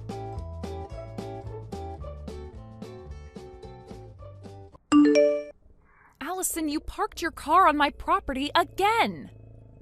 My, aren't we observant? By the way, do you think you could maybe pull your car a bit further in next time? It makes it hard to get mine out onto the road with yours parked there. Excuse me? Allison, you realize that's my property, right? You parked there without even asking yet again. How many times do we need to go through this? Oh, please. Emily, it's just parked temporarily. You're acting like I built a house on your lawn or something. That spot's totally empty and unused anyway. It's not unused, Allison. We bought that land specifically so we could expand our farming. Do you have any idea how annoying it is when your car's parked exactly where we're trying to work? Farming. More farming. Seriously? Emily, every direction I look, it's just dirt and tractors. Honestly, it's depressing. Why don't you just pave that area already and make a nice, practical parking lot? Are you hearing yourself? Allison, it's our private property, not some public parking space for your convenience. Oh, come on. You should thank me. I'm giving you an incredibly helpful suggestion right now. A parking lot would make life easier for everyone around here. Think about it. No more mud, no more weeds. It's an absolute upgrade. An upgrade? Allison, this isn't about convenience or upgrades. It's about basic respect. Not to mention property rights. You can't just casually park wherever you feel like because you think the space is empty. Emily, relax. We're neighbors after all. Shouldn't we help each other out sometimes? You're not even using that spot right this minute. A little generosity never hurt anyone. Generosity? You park on my land without asking, suggest I bulldoze my farm, and somehow you're the generous one? Allison, honestly, sometimes I wonder what planet you're living on. Wow, okay, rude. No need to overreact. I'll move it eventually, no big deal. This is why people around here never make progress. You're all allergic to change. No, Allison, we're allergic to neighbors who think the world revolves around them. Honestly, it's exhausting having to explain basic manners to you over and over. Just move your car immediately and stop parking on my property. It's really not complicated. I keep telling you I'll move it eventually. You seriously need to chill out. I'll chill out the second you stop treating my property like your personal driveway. Move your car, Allison, now. Look, Emily, since you're clearly upset about this parking situation, let's talk money. You people can't get enough of that stuff, right? Name your price. I'll pay it. And by the way, you should consider yourself lucky I'm even offering. I don't have to be this generous. Are you serious, Allison? You can't just wave cash around and expect me to be grateful. That's not how this works. Oh, please, Emily, let's not pretend you're not interested. It's easy money, and I'll have no problem paying you whatever measly amount you could ask for. My husband earns over $100,000 a year. Paying you for a patch of dirt isn't exactly a hardship for us. Wow, Allison, you honestly think money fixes everything, don't you? Again, this land isn't just some patch of dirt. It's for farming. It's literally our livelihood. Oh, come on now, don't exaggerate. Farming, please. Anyway, I'm not asking for the whole thing, just enough space for my car. Oh, and room for my kids' bikes, too. Maybe a small storage shed, if we can manage that. You've got to be kidding. So not only do you want to park illegally, but now you're planning to put a shed on my property, too? Do you even hear yourself right now? Yes, Emily, I do, and I think I'm being perfectly reasonable. You, on the other hand, are being a bit of a brat. I mean, really, you could be making easy money instead of obsessing over a piece of land you're barely using. I would like to be using the land right now, but unless you move your car, we can't till the field. The answer is no. You may not park your car on my land. Not today, not tomorrow, never. My land isn't for sale or rent or whatever ridiculous idea you have next. Move your car! Oh my God, Emily, you are so stubborn. This is exactly what's wrong with rural people like you. You're all so small-minded, clinging desperately to your poverty and outdated lifestyles. It's pathetic. Excuse me? Allison, you're on my property without permission, and somehow I'm the pathetic one? What kind of warped logic is that? All I'm saying is that if you had an ounce of vision, you'd take my offer and improve your lifestyle. Honestly, your resistance just screams jealousy at my family's success. Jealousy? Oh, that's hilarious, Allison. If success means becoming someone who thinks they can bully their neighbors with money, count me out. Now, I've tried to be polite, but you're seriously pushing it. Move your car off my land immediately. Or what, Emily? You'll keep yelling at me? Because threats from a stubborn country girl aren't exactly intimidating. No threats, Allison, just a promise. If you don't remove your car immediately and stop trespassing on my property, you'll leave me no choice but to take appropriate legal action. And trust me, no amount of money from your supposedly high-income husband will protect you from that.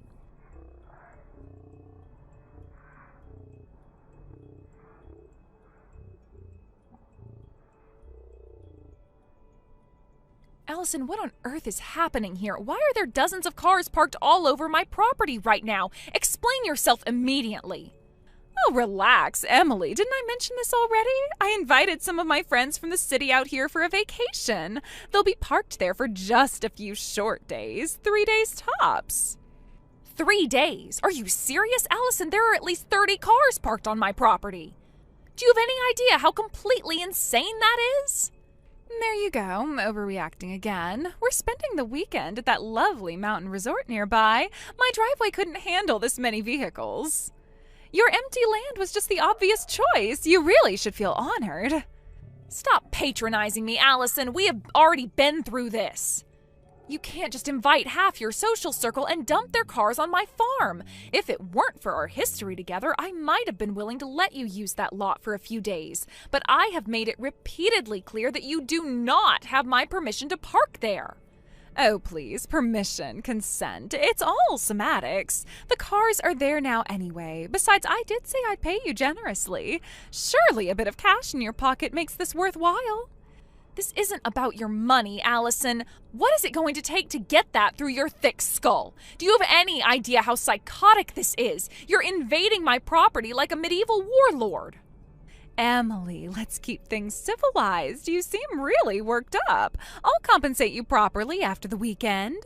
In the meantime, can you just stop fussing and bear with it for a few days? It's really not that big a deal. You are not the one who gets to decide what is or is not a big deal when it's my property that we're talking about. Move every single one of those cars right this minute, or else. I am not kidding. Emily, dear, that's impossible. We're already on the bus. We can't turn back now. You'll just have to wait.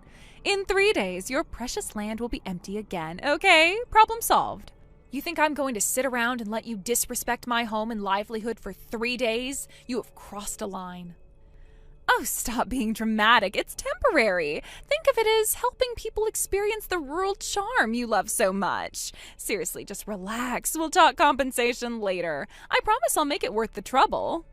You know what? Fine. If this is how you insist on handling things, then I'm done being polite. Consider this my final courtesy. You had better make alternative arrangements to get home after your precious little trip, because you are not going to have as easy of a time getting home as you think. Oh, please. Are you threatening me now, Emily? Let's not make things ugly.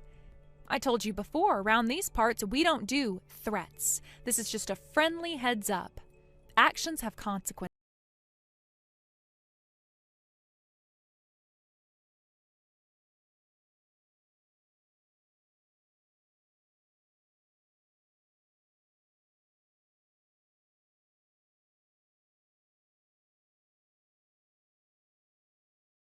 This. Oh, hey, Allison, welcome back. I hope your little country escape was relaxing. As for the trench, landscaping weekend. You're joking. Please tell me you're joking. That trench goes all the way around the cars. We can't move anything. Are you seriously trying to trap us? Trap you? No, not at all. I just wanted to install proper irrigation lines. It's farmland, remember? You said you wanted a real country experience. Well, congratulations, you got one.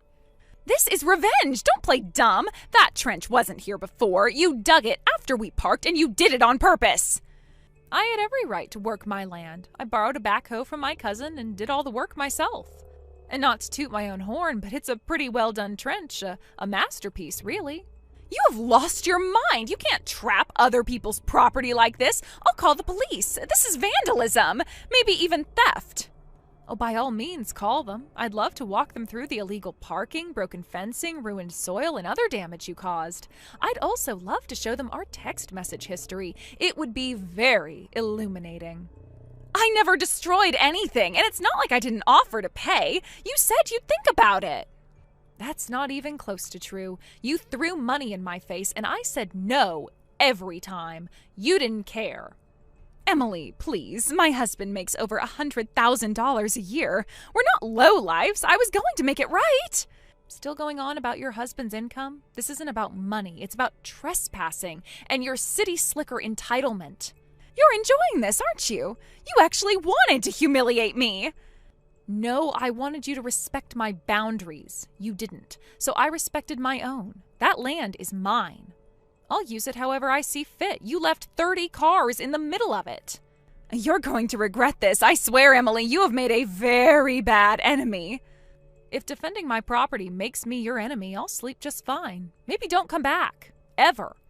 Oh my God, fine. I'm sorry, okay? There. Happy now? I apologized. Can we move on? Wow, that's your apology?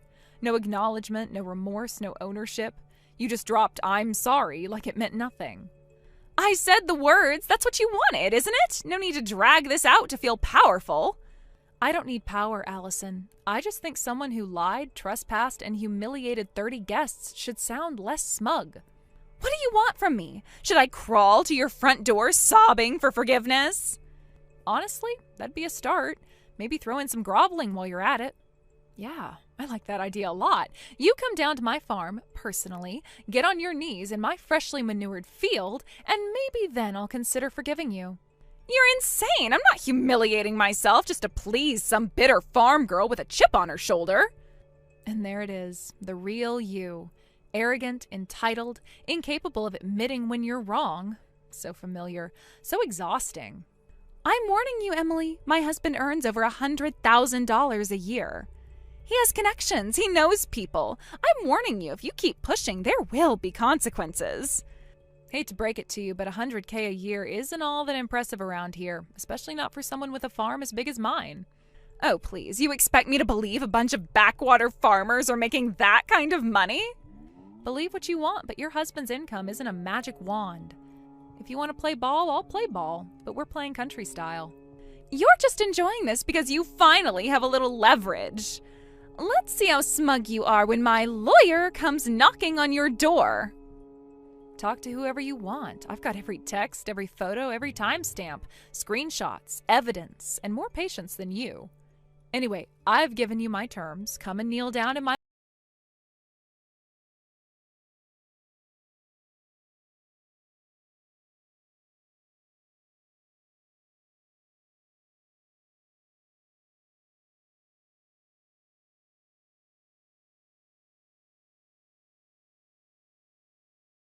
French, but it seemed that Allison still had one last performance in her. She showed up at my property, flanked by her little club of metropolitan menaces, all dressed like they were headed to a brunch at a tacky restaurant. She thought numbers would intimidate me and that I'd cave under pressure. Well, she grossly underestimated how stubborn a country girl can be. I laid it all out, every message sent, every boundary crossed, every trespass she pretended didn't count because she smiled while doing it.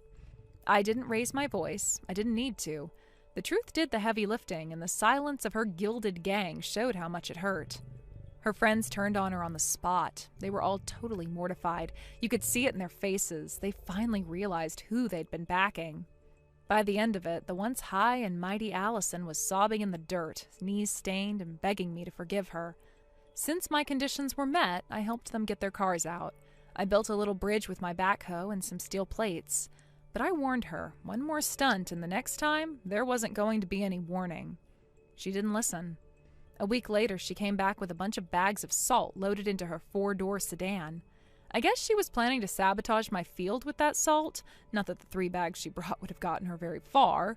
She was caught right as she ripped open the first bag with a brand new box cutter. One of my cousins filmed the whole thing and sent it to the entire farming co-op.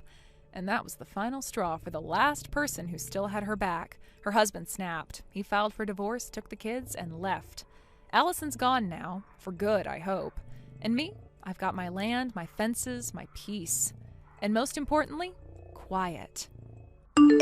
You've got to be kidding me, Sherry. You're at Jason's again? It's like clockwork at this point. Every single weekend you go and stay with your older brother.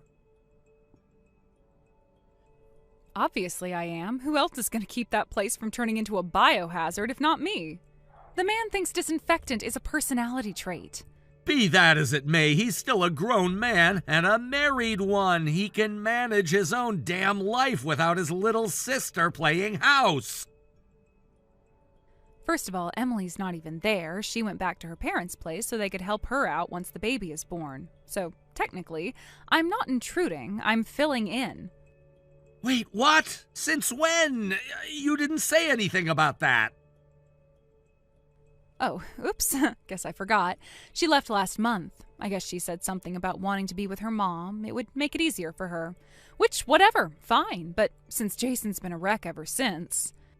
Seriously? She's gone for a few weeks and suddenly he's helpless? You have no idea. The man puts frozen peas in the toaster. He thought deep clean meant spraying Febreze on his curtains. I found a raw egg in his sock drawer last night, Nate. A whole egg, just sitting there. That sounds like a him problem, not a have your married younger sister move in with you problem. He's not just my brother, okay? He's my best friend. He helped me get through high school. He fixed my first flat tire, scared off that creepy guy at prom. And now his wife ditches him the second she sees 2 pink lines, and you want me to just ignore that? Oh, come on. Emily didn't ditch him. She's preparing for childbirth. It's not a crime to want your mom around. Yeah, well, maybe he's falling apart. Nobody's stepping up but me. His energy's all over the place. He's not eating right. His spreadsheets look like someone fed them through a blender. You think that's good for his career? What about your responsibilities? You haven't cooked a meal at home in weeks, and I'm the one folding your yoga pants now. Exactly. You're amazing and independent and totally capable of surviving without me, which gives me the freedom to step in for someone who's clearly not. So now I'm being punished for being functional? Oh, relax. I made Jason chicken parm, and I've got to bleach his bathroom tile before bed. I'll swing by home tomorrow unless he needs help with the Zoom background again. He said it to an anime beach last time and thought no one would notice. All right, whatever, but for real, this is not normal, Sherry. It's family, Nate. Maybe try being a little less selfish about it.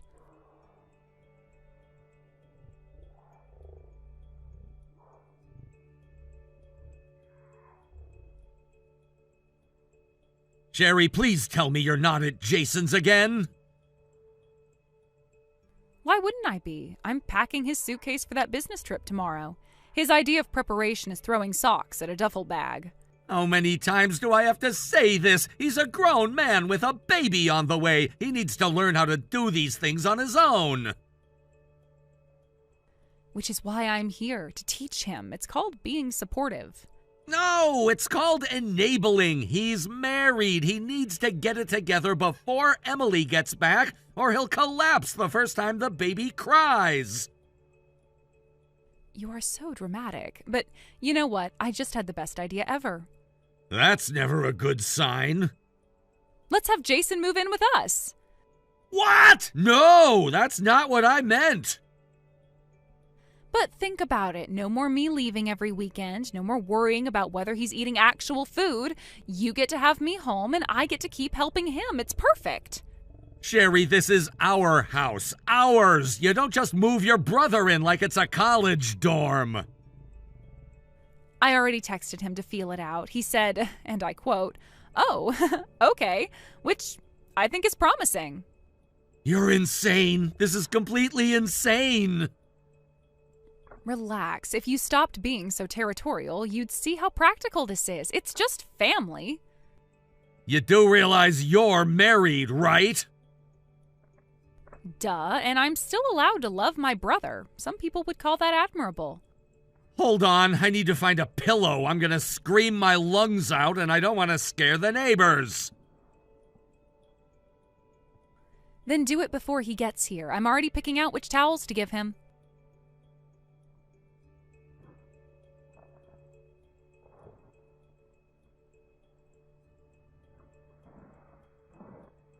Hey, Nate, sorry to message out of nowhere, but do you have a minute? There's something I need to talk to you about. Yeah, sure, man. What's up? Everything okay? Man, let me tell you what, things are anything but okay right now. That's why I'm reaching out. Do you think you could come by my folks' place tonight? Your parents' place? That's kind of out of the blue. Could you be more specific about what's going on? It's nothing bad, not directly involving you anyway. I need to talk to you face to face. It's about Sherry. Yeah, I figured she's what this was about. She's been playing house at your place so often, I'm surprised she doesn't have her own drawer. You don't have to tell me, dude, I've noticed. But this isn't just me venting about my little sister bugging me too much. Things are way out of hand. It's gotten to a point where I can't keep ignoring it. All right, well, that sounds ominous. Look, I know this is a tough situation for you, so if it makes you feel better, you can bring your brother or your folks. I don't want you walking into anything uncomfortable. I just need someone else to see the situation for what it is. You're starting to really worry me. What exactly is going on? I don't want to say too much over text since it's a long story that requires a lot of explanation. But you need to understand, it's worse than you think, like a lot worse. So it's not just her obsessing over your laundry and scrubbing your floors like she's auditioning for sister-wife status? No, it's past that. You'll understand what I mean when I show you. Okay, all right. I'll head over in a bit. You sure your parents are cool with this? Yeah, they know. And Nate, please, don't tell Sherry. about me messaging you about the visit to my parents' place. Nothing, okay? She's gonna ask why I'm out. What should I tell her?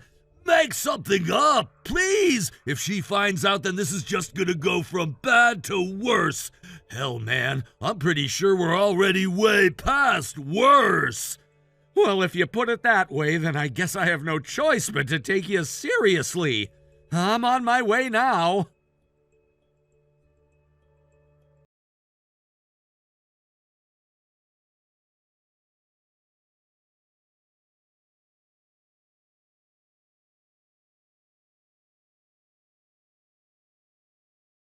Cool with everything? Cool with what exactly?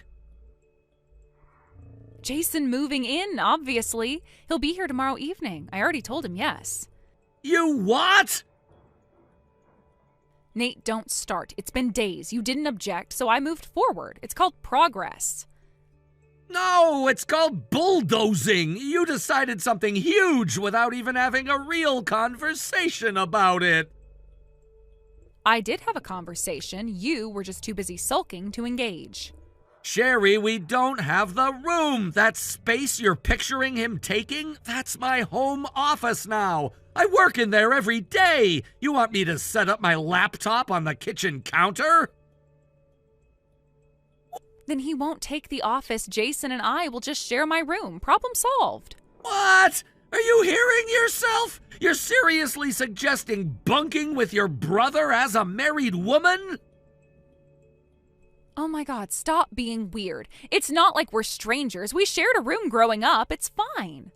No, Sherry, none of this is fine. You're acting like this house is your childhood dollhouse. You can't just rearrange people and things however you like.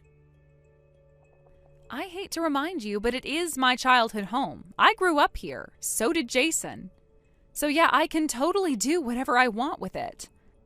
Not anymore. That stopped being true the day your parents handed it over. You remember that day, don't you? They didn't hand it over. You just assumed responsibility for a few bills or something. That's different. No, Sherry, that's not what happened. They transferred the deed, the title, the mortgage, the tax responsibilities, everything. My name is on every single legal document attached to this house. You're lying. My parents would never do that without telling me. They did tell you. You were sitting right there at the kitchen table when we talked about it. Your dad said, and I quote, "Since Sherry isn't working, it'll make everything simpler if you take over everything." Then after he said that, you nodded and said, "Sure, fine, whatever, I don't care." No, I would have remembered that. That wasn't about ownership. It was just a formality. That's the thing about formalities, Sherry. They're formal. You signed the paperwork, our lawyer was present, it's all official. You don't know what you're talking about. Just because your name is on some paper doesn't mean it's not still mine. Legally, it means exactly that. This is my house now. You don't get to invite your brother to move in without even asking the owner. Jason already ended his lease. It was up for renewal anyway. His landlord was raising rent, and honestly, this is a much better setup for him. No way, Sherry. You convinced him to cancel his lease without even checking if I was okay with it? I didn't convince him. I just gave him an option, which he accepted, and now he has nowhere else to go. That sounds like a you problem. Don't be so cold. He's my brother, my only sibling. He's family. What kind of person turns away family? One who's been blindsided, manipulated, and steamrolled. Oh, please, stop acting like I plotted some coup. He's showing up tomorrow with a suitcase and his laptop. It's not that deep. It is that deep. You're trying to erase our boundaries and play house with your brother. And the worst part is you genuinely think it's normal. Maybe it is normal, and you're the one being territorial and selfish. Selfish? For expecting my wife not to unilaterally move her brother into my house and share a bedroom with him? You keep calling it your house like I'm some squatter. Newsflash, Nate, it's still the place I was raised in. My childhood photos are still in the hallway. So yeah, Jason has every right to come back. And whether you like it or not, he's coming. That's not your call to make. It is when he has nowhere else to go. So unless you want him sleeping in his car...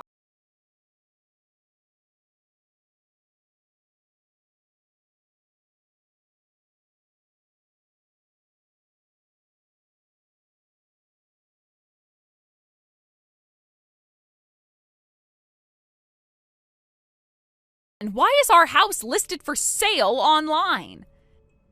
Oh, that's an easy one. It's because I sold it. Excuse me? I sold the house and moved out. You what? You can't just sell the house. Jason's supposed to move in today. Yeah, I'm aware. That's why I left yesterday. Are you insane? Where am I supposed to go? Where is Jason supposed to go? Jason's not coming. Shut up. Yes, he is. He's bringing his stuff this afternoon. I cleared out a bunch of closet space for him. He's not coming, Sherry. He's on a train with Emily heading out of state. What are you talking about? He and Emily were supposed to be getting divorced. I know they were. Jason was filling out a bunch of paperwork. Yeah, that was just a cover story which you apparently bought, hook, line, and sinker. What actually happened was that Jason is legally changing his last name. He's taken his wife Emily's name. That doesn't make any sense. It would if you weren't so deep in your fantasy. They're still married, stronger than ever, and they're done with you. No, that's not possible. Jason wouldn't just disappear on me. He totally would, and he did. And in all honesty, after seeing the texts you sent Emily, I don't blame him in the least. Wait, what texts? Don't play dumb. The ones where you called her a parasite, a homewrecker. Ring any bells? You told her she stole your brother from you, that she didn't deserve to be part of the family. I was just being emotional. She took him from me. No, she married him. That's not theft. That's adulthood. And even if you're his sister, threatening his wife makes you his enemy. You are so full of it. Jason would never choose her over me. Ideally, he wouldn't have to make such a choice, but you forced him to. And now he's gone. He told me to tell you one thing for him before he left. He hopes you get help. That's it. He told you that? Yeah, that and that you would never find out where they were going. They're done giving you access to their lives. This can't be happening. It is. And for the record, your parents knew about the house sale. I sat down with them and explained everything. They were surprisingly understanding. You told my parents before you told me? I didn't need your permission. It's legally my property, remember? And I figured they had a right to know where their daughter would be once this all exploded. So where are you now? Where did you go? I'm not telling you. Nate, you can't do this. I'm your wife. Not for long, you're not. What are you saying? I'm mailing the divorce papers tomorrow. I wanted this to be a conversation, but you made it a war zone. This isn't fair. You're just abandoning me after everything we've been through together. No, Sherry. You abandoned us the second you decided Jason came first. You stopped being my partner and started using him as your emotional crutch. But I don't know where to go. What am I supposed to do now?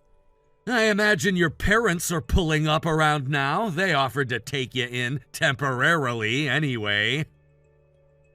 You set that up?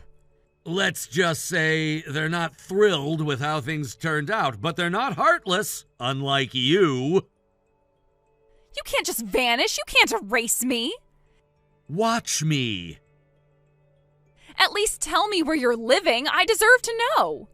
Nope, you don't. You gave up that right. This ends now, Sherry.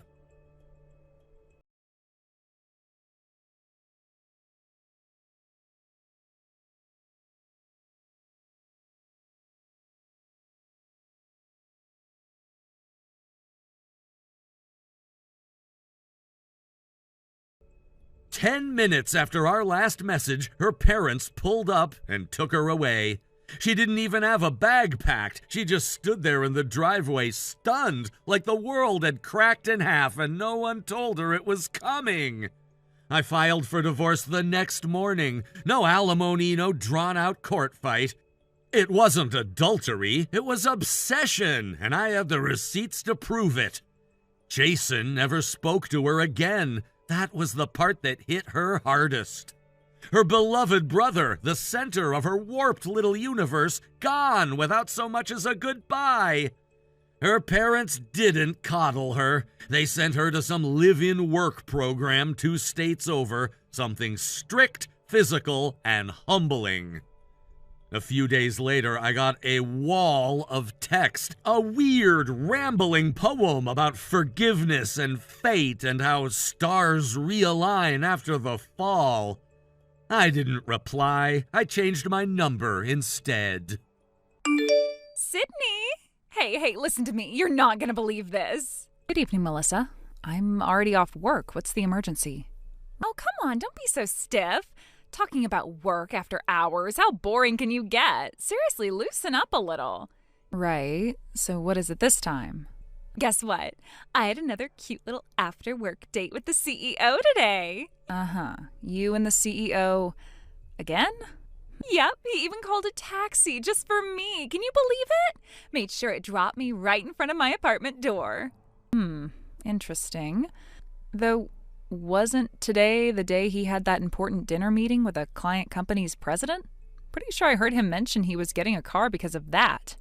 Oh, Sydney, you're so naive. That was obviously just a cover. A clever little excuse from him to hide his true feelings. It's his way of pretending it's all business when, in reality, he wanted to make sure his future wife, that's me, by the way, gets home safe and sound. Classic CEO playbook. If you say so. You just don't get it, do you? He doesn't even have to try so hard. My heart already belongs to him 100%. But it's cute that he's still putting in the effort, right? Sure. Whatever helps you sleep at night. And you know what really ticks me off? That gloomy loser from General Affairs. Gloomy? Wait, do you mean Riley? Obviously, who else? Seriously, does he not know the company allows casual attire, not tragic fashion disasters? All he ever wears is Gap from head to toe. It's like he's trying to make a statement about being invisible. Is Gap not acceptable now? I shop there all the time. That's different. You're a girl. For guys, especially working adults, they should at least sport one luxury brand item minimum. It's basic social currency. A man's value is directly tied to his brand power. Don't you know? You seem oddly passionate about that. Because he's so delusional. Can you believe he actually thinks he has a shot with me? Ugh, as if. Like I'd ever stoop so low. Guys like him should stick to their dark little corners and stay there. I'm pretty sure he's never explicitly said he liked you, but okay. Doesn't matter. I can tell. I mean, look at him, always sneaking glances at me when he thinks I'm not looking. It's pathetic, honestly. Not that I blame him. I mean, who wouldn't fall for me? But still, know your place, right? If you say so. That's why when you compare him to the CEO, it's laughable. Today the CEO was head to toe in his high-end suit. I bet he picked it just to look extra dashing when dropping me off. Such a gentleman, right? Wasn't that outfit specifically for the dinner meeting? Melissa, you can't be serious. Obviously, the meeting was just an excuse. You need to learn to read between the lines, girl. You're always so cold and logical. Maybe you're just jealous the CEO's into me and not you. Jealous? Of your fantasy? Sorry, but I actually have a boyfriend, remember? I'm not exactly looking elsewhere. Oh, sure. Keep telling yourself that. Denial is such an unattractive color on you. Right. Well, on that note, I really should be going. I have people to meet. What? Already? But I haven't even told you the best part yet. Come on, stay a little longer. I promise it'll be worth it. No offense, but I have enough real-world problems to deal with tonight. I don't have the bandwidth for your CEO fairy tales. Jeez, you're such a buzzkill. Well, whatever. I guess I'll just message the CEO now and thank him properly. He's probably still at that dinner meeting. Exactly why I need to strike while the iron's hot. As the future CEO's wife, it is my duty to always be on top of things. Never hurts to remind him how thoughtful I am. You do you, but seriously, I'm logging off now. Enjoy your little fantasy world. Oh, Missy, you're just playing hard to get. Fine, I won't keep you. But you better be ready for all the juicy updates tomorrow at the office, okay? Sure, I'll prepare my best fake smile. That's the spirit. Later, girl.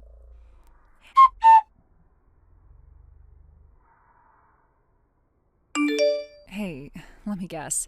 Did the CEO finally unload his frustrations on you? Bingo! About an hour's worth of venting on the phone non-stop. Oh man, you've got my sympathy. That's brutal. Right? I mean, I get where he's coming from, so I tried to listen without rolling my eyes. But seriously, today's Sydney meltdown, that was next level ridiculous.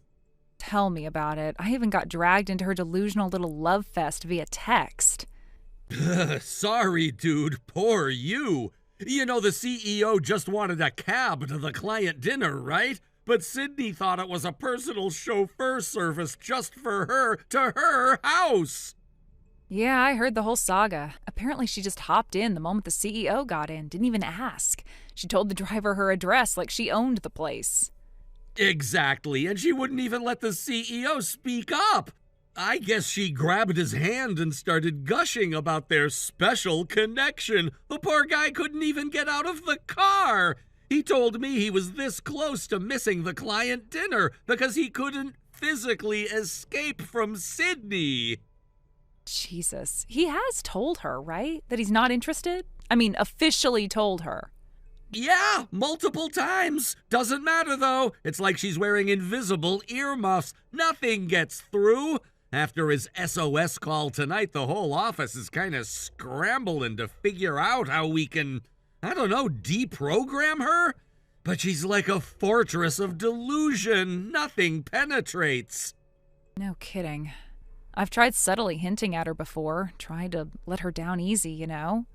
But if you push too hard, she goes full hysterical meltdown and makes it everyone's problem. And if you sugarcoat it, she just twists the words into more fantasy fuel. Her brain's wired to filter reality into, I don't even know what, pure fiction? You're not wrong. No matter how you phrase it, she spins it her way. Oh, and there's something else I figured I should probably let you know. Huh? What now? Sydney, she's under the impression you're into her. Excuse me? Yep, just got a message from her earlier today where she casually dropped that bomb. She was like, well, you know Riley's been into me for a while now. Like it's common knowledge. What the actual hell? Where the hell did that come from? Beats me. I can't even imagine how her brain connected those dots. Probably just more of her everyone wants me, I'm such a catch routine. I don't think she actually wants to date you, though. It's more about feeding her ego. That somehow makes it worse. The fact that she's making up admirers to inflate her self-image. God, it's disgusting. And why me, out of everyone? Well, don't take it personally. She's in her own little world. And in that world, anyone who so much as makes eye contact is apparently smitten. You just happen to be the latest victim. Honestly, I'd say best approach is to ignore it. If you challenge it head on, she'll just go nuclear and start dragging it into work meetings. Yeah, I hate how right you are. Best to leave that bomb ticking and just stay out of the blast radius. Exactly. And honestly, everyone around here knows what she's like. Even if she tries to tell people you're pining after her, no one is going to buy it. They'll just roll their eyes and laugh behind her back. You're safe. Yeah, I guess. Still leaves a bad taste in my mouth, though. I hear you. But hey, silver lining, soon we'll be announcing our engagement to the company. Once that's public, maybe she'll finally find a new fantasy victim. Yeah, can't come soon enough. Let's just hold out until then.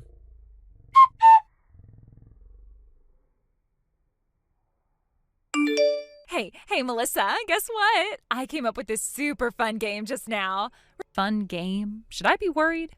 Remember yesterday's office drinking party? You know, where I ended up stuck with that lame punishment from the lottery? Punishment?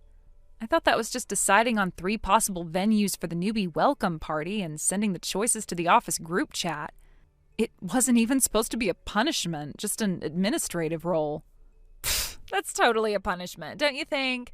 I mean, come on, that's such a boring backstage job. I'm practically the future wife of the CEO, Melissa. Meaningless chores like that? Not exactly my vibe. So, I made an executive decision. I'm changing the punishment. Wait, what? What exactly are you planning to do?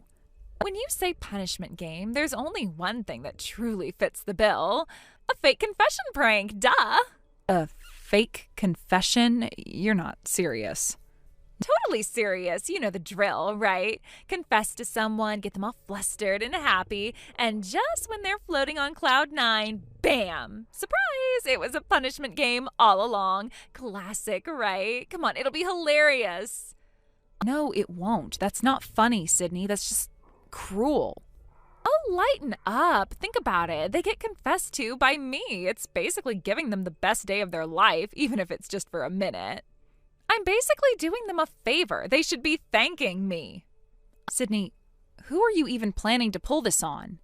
Obviously, Riley. What? Come on, it's obvious. Have you seen how chummy Riley's been with the CEO lately? Don't you think it's like some sad attempt to get my attention? I mean, I'm the one who's going to marry the CEO after all. You think Riley's trying to get your attention? Really? Totally. It's like this desperate, awkward, look at me too thing, you know? Kind of adorable in a pathetic way. I think you might be overthinking this or misreading massively. Melissa, please. You wouldn't understand the burden of being as popular as I am. It's exhausting having to fend off all those low-key love attacks, but I've decided it's time. It's time to do Riley a favor and give him a clean, decisive goodbye ritual. You know, so he can finally move on and stop clinging. Sydney, seriously, stop. You can't do this. It's not just childish. It's humiliating for Riley. Don't you have an ounce of empathy? You're taking this way too seriously, girl. It's just a joke. Better to end it now before he starts getting all clingy and complicates things for me at work. You're really going to go through with this, aren't you? Of course. It's a punishment game, Melissa, and I always follow through. I'm a woman of my word, after all. It's like a matter of pride. Fine, but at least wait 20 minutes. Huh? Why? Riley's still working. If you pull this prank while he's swamped, it's going to cause even more chaos. Oh, right. He's still on the floor, isn't he? Okay, I'll be generous. I'll wait 20 minutes. Then I'll slide into his messages and deliver the most dramatic, heart-pounding confession of his life. This is going to be so good. You better be ready to see history in the making, Melissa. I'm not sure I want to see that train wreck, Sydney, but I guess I can't stop you, can I? Nope. Sit back and enjoy the show, sweetie.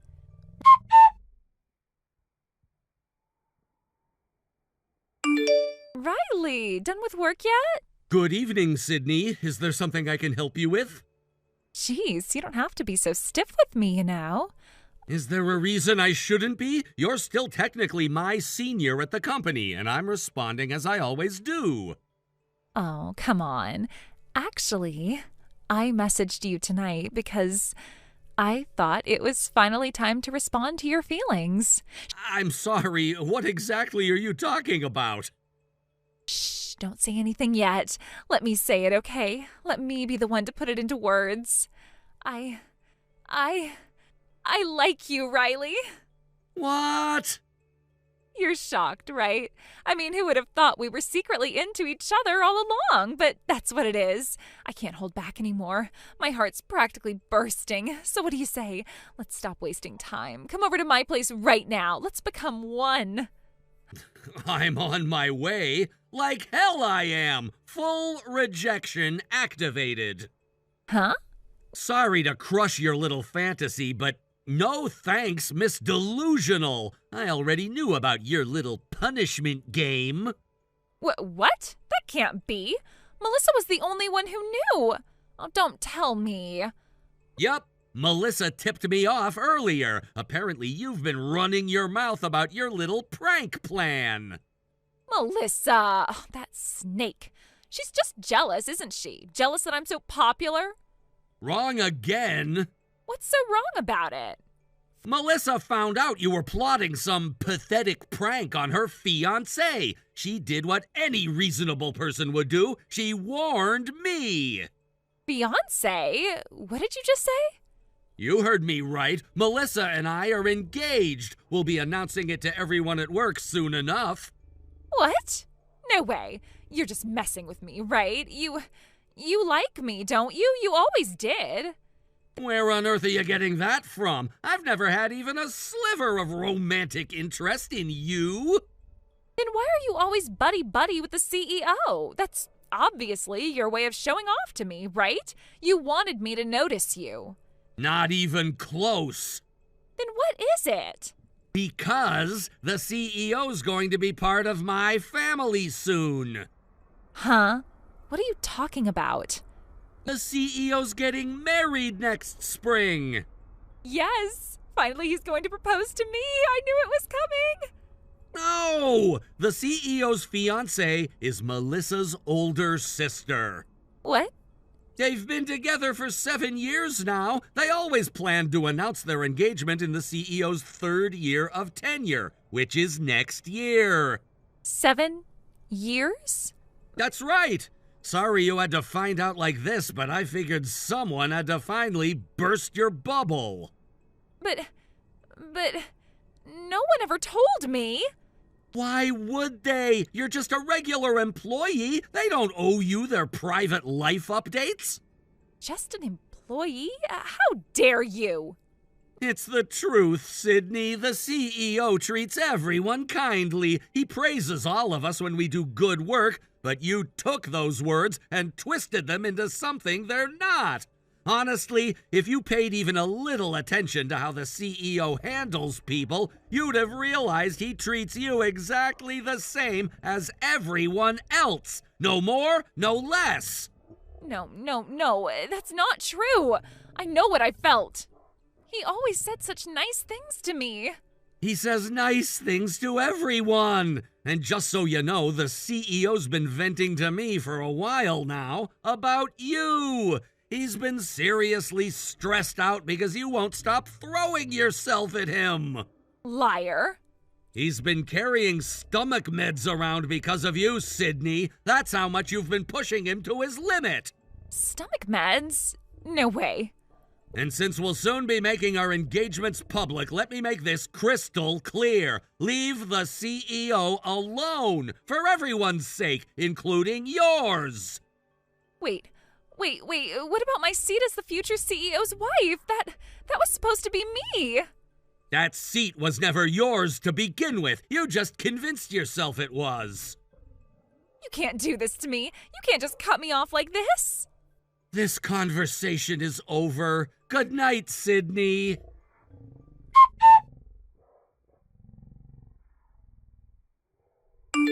The very next day after that whole incident unfolded, the office atmosphere took an even more dramatic turn. When the company president arrived at work that morning, Sydney was already there, waiting for him by the entrance, visibly distressed and desperate. From what I later heard, she had been waiting there for quite some time, pacing nervously and rehearsing what she was going to say, her expression a mixture of panic, frustration, and denial. It seemed that some of what Riley had said to her the day before had finally started to sink in, though clearly she was still clinging to the remnants of her own warped narrative. Up until then, she had somehow convinced herself that everyone around her was just misunderstanding her pure intentions, and that she was being victimized by gossip and jealousy, and that the president, of all people, would surely recognize her worth if she only explained herself properly. But this time, reality hit her square in the face. The president, who up until then had shown remarkable patience, perhaps even too much leniency, with her increasingly erratic and disruptive behavior, was firm, clear, and absolutely uncompromising. His words left no room for interpretation, no cracks through which Sydney could squeeze in her fantasies. He told her flat out that her behavior had crossed the line, that her actions, which she tried to dismiss as harmless affection or office jokes, were entirely inappropriate, disruptive, and frankly embarrassing to the company. Apparently, those words, spoken in such a direct and formal tone, finally managed to pierce through the thick fog of denial she had wrapped herself in. Right there in the office lobby, in front of other employees, she collapsed onto the floor, sobbing uncontrollably, as if the world had ended. No one moved to comfort her. At that point, sympathy had long since been eroded by months of her one-sided obsessions, her bizarre stunts, and the chaos she had created for everyone. And it wasn't just the confession prank. Her misunderstanding of social boundaries had been escalating steadily. From unsolicited gifts, personal messages, and unwanted physical proximity to more disruptive behaviors that interfered with workplace dynamics, Sydney had become a ticking time bomb of HR violations. The president, taking into account not just the immediate scandal, but also the long-term impact on the company's morale and operations, issued her a final non-negotiable ultimatum. One more misstep and she would be dismissed. No warnings, no discussions. She was already on thin ice, and she had no more chances left. Surprisingly, for the next couple of months, Sydney seemed to calm down. Perhaps the public humiliation, combined with the president's clear stance, forced her to retreat into herself. People started to relax a bit, hoping that maybe this time she had finally learned her lesson and would quietly mend her ways. But, of course, it wasn't meant to last. About 2 months later, she latched onto a new obsession, an 18-year-old fresh out of high school recruit who had just joined the company as a trainee. And once again, her delusions resurfaced with a vengeance. Ignoring the obvious age gap, the boy's discomfort, and the whispers from colleagues, she began showering him with attention, trying to monopolize his time, even going as far as waiting for him outside his apartment complex. Things escalated quickly, and it didn't take long before the young employee, clearly terrified and overwhelmed, reported her to the police. There was no more room for the company to cover for her or to protect her from herself. This time the law got involved. The incident turned into an official harassment case, and Sydney was immediately terminated. Her employee badge revoked, her desk cleared out under supervision. After that, she vanished from the professional circles entirely. What I heard later, through the inevitable gossip vine, was that she was taken back to her hometown, a small rural area far from the city lights she had once aspired to bask in. There, in a move that felt both desperate and calculated, she became the second wife of a man in his 50s, an arrangement her family had likely brokered in a frantic attempt to offload her, considering her now infamous reputation. It was said that this man had been divorced twice before and had no children, but needed someone to care for his aging parents and manage his household. And so that man became the only person she had left. Hey, Harry, just checking in. Will you be able to make it to the wedding tomorrow without any issues? Hey, Jack. Yeah, everything looks good on my end. Thanks to you picking a fully accessible venue, I won't have to worry about a thing. Having a wheelchair-friendly space makes a huge difference. It means I can actually enjoy the day without stressing over logistics. That's exactly what I wanted to hear. I talked to the planner about accessibility the moment we started looking at venues. Honestly, I couldn't imagine celebrating without you there, and I didn't want anything to get in the way. I really appreciate that, man. I've been to more weddings than I can count where I had to ask someone to carry me upstairs or wait awkwardly outside certain rooms. It's not fun. But this time, I'm actually looking forward to being part of everything.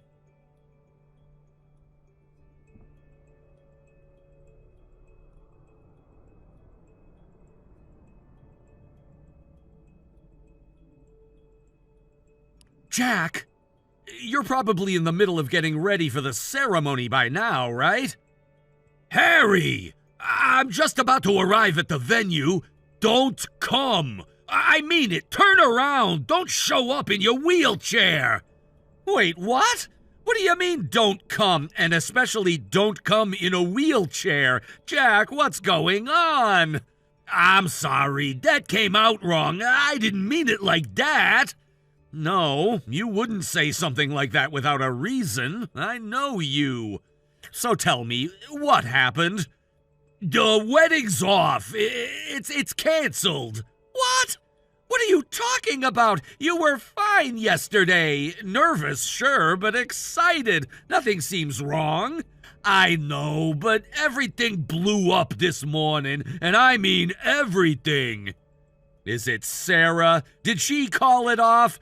Yeah, she lost it completely, and now she's out looking for you. That's why I told you to stay away. She stormed out of the venue shouting that she was gonna find the guy in the wheelchair and make sure he never shows his face again. It's a mess, a full-blown public disaster. Okay, what the hell is going on, Jack? Why the hell would she be coming after me? I didn't do anything. This doesn't make any sense. I know you didn't. That's why I need you to trust me and stay out of sight for now, please. If you're in your car, just keep driving, or better yet, find a place to park and lay low. I'm in my car, yeah. I haven't gotten out yet. I'm about 2 blocks from the venue. You want me to turn around? Yeah, actually, if you could go a few kilometers away, that'd be ideal. She's furious and irrational right now. She's using guy in the wheelchair as her compass, and I don't know what she's thinking she'll do when she finds you, but I don't want to risk it. Jack, come on. You're telling me Sarah is targeting me? Like I'm the reason the wedding fell apart? It's complicated and unfair, but in the middle of the fight, when everything exploded, your name came up. Not because you did anything wrong, but because of who you are to me. What do you mean? She said I care more about you than her, that every time something goes wrong, I run to Harry. That when we were planning the wedding, I spent more time making sure you could be comfortable than worrying about her family's seating. She said inviting you at all was a disgrace, and that she was embarrassed we'd have a disabled person at the front of the ceremony. Are you serious? I didn't even know how to respond. I couldn't believe she said it. I still can't. And when I told her that if you couldn't be there, I wouldn't go through with it either, she screamed, threw her bouquet at the wall, and said I was in love with my crippled best friend. Jesus! She walked out after that, ran out, really. And the last thing I saw, she was storming off toward the parking lot shouting your name, asking guests if anyone had seen a man in a wheelchair. It was surreal, like a scene from a nightmare. I don't even know what to say, man. Look, I'm sorry this is happening, but I don't need protecting. I can handle myself. No, you've done enough. I'm the one who should be apologizing. I brought you into this, made you a target, and now my entire relationship is falling apart, and it's somehow dragging you into the wreckage. You didn't drag me into anything, Jack. I've been asking myself the same thing for the last hour. If she couldn't accept the people who matter most to me, how the hell was this marriage ever going to last? It wasn't. You deserve better. Someone who doesn't treat disability like a social stain. I don't care if it's a wedding or a dinner party. If someone can't treat people with basic human decency, they don't belong in your life. You're right. You always see it clearly, even when I can't. So what now? You said you wanted to talk in person. Do you still? Yeah, but only once things calm down a bit. I need to deal with some family stuff first. Everyone's confused, upset. Some people are already leaving the venue thinking it's all a prank. All right. I'll park at the shopping mall near Station A. It's about 2 kilometers from the venue, and the lot's huge. Low chance anyone finds me there. Thank you. And Harry, I know today was supposed to be my big day, but all I can think about now is how damn lucky I am to have a friend like you. I'm not going anywhere. Take care of what you need to. I'll be here when you're ready. Thanks, man, really. I'll be there as soon as I can. I owe you the truth and a proper apology. No need to rush. I've got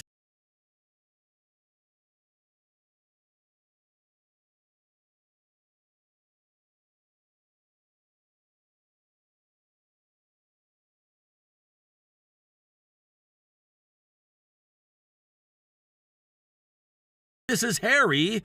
Who's calling?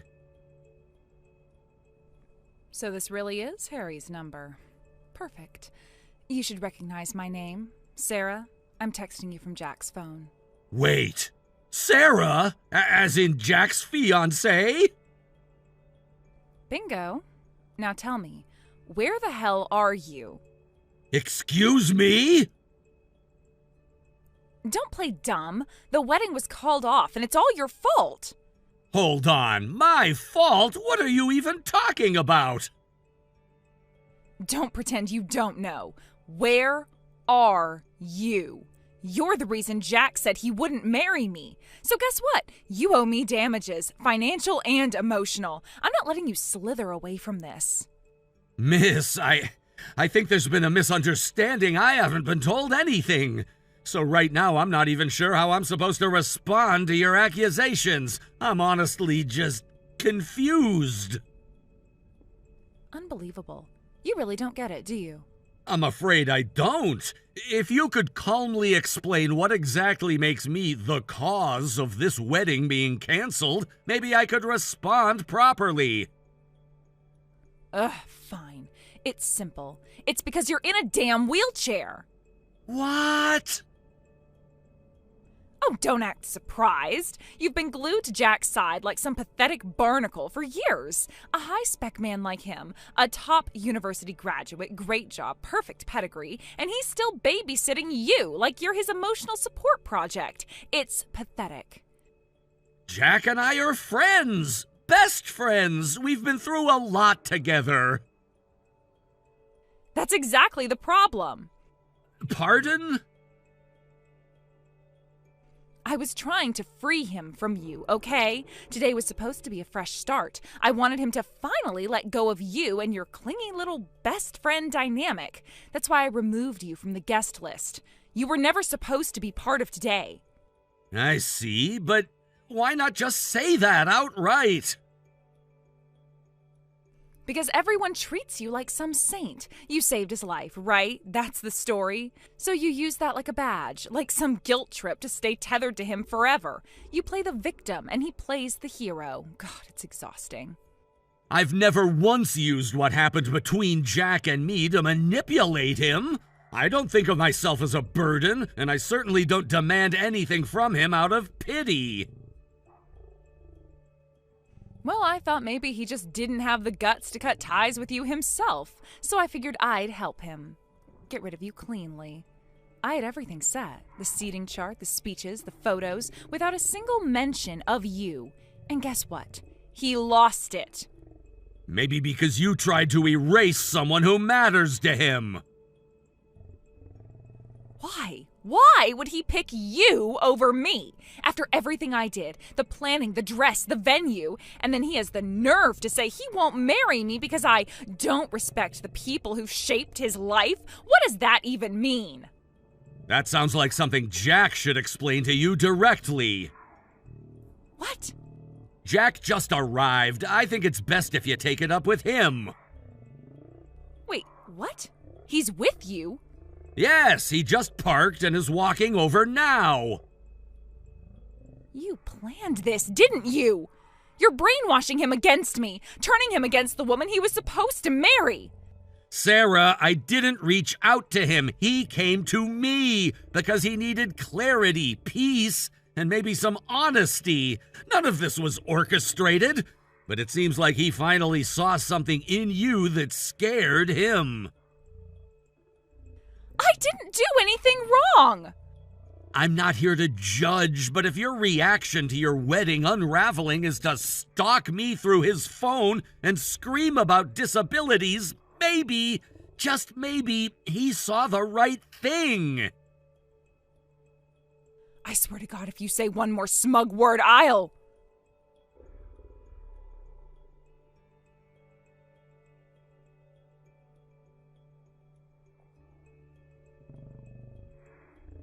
Sarah?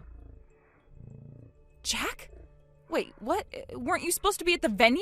I was. I stood in front of everyone who came to our wedding and explained why it was canceled.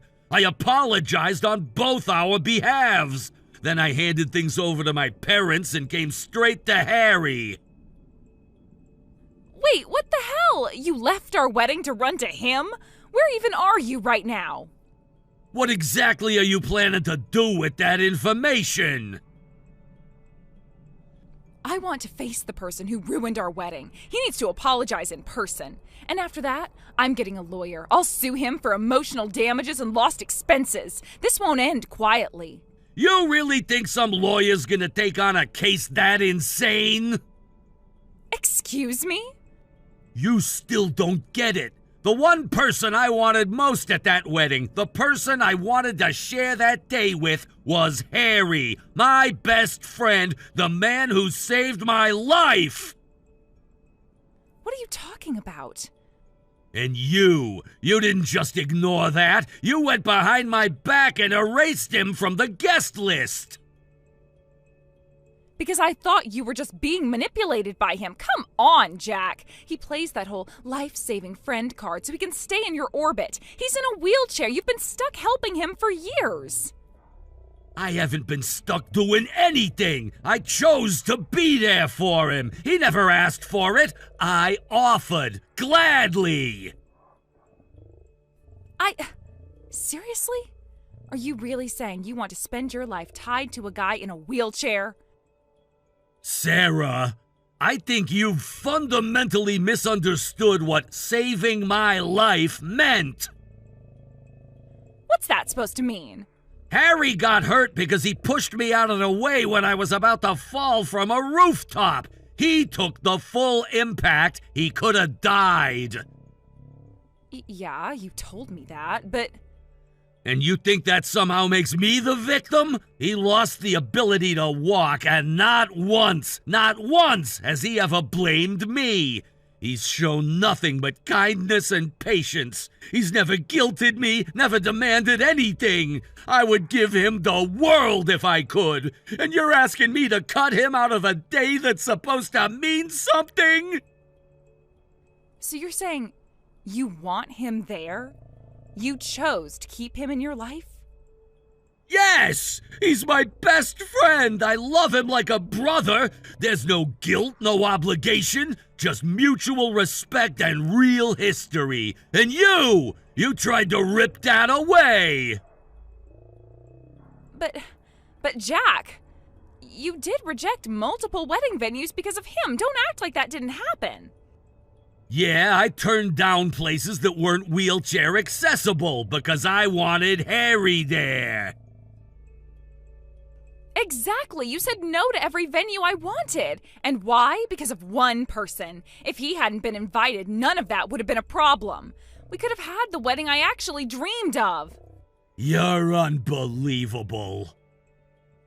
What? You keep calling yourself the bride as if that makes everything revolve around you. But you're not the only one who dreamed of this day. You think I didn't have hopes too? You think I didn't imagine my best friend sitting there smiling, knowing he helped me get to this point? It's supposed to be my day. Right, and in your dream day, everyone else has to shrink so you can shine, even the people in wheelchairs. Ugh, stop twisting this. Have you forgotten about your own grandmother? What does she have to do with anything? Everything! Jack, don't drag her into this. She's in a wheelchair too, remember? She hasn't been able to walk long distances in years, and you begged your parents to make sure she could attend the wedding. They told me she'd need full mobility support. That might have happened.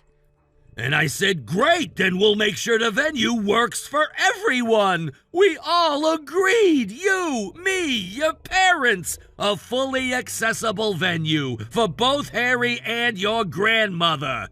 You stood right there and nodded your head, and now you act like I dragged you into something? I forgot, okay? You forgot? I didn't mean... I just didn't connect the two things in the moment.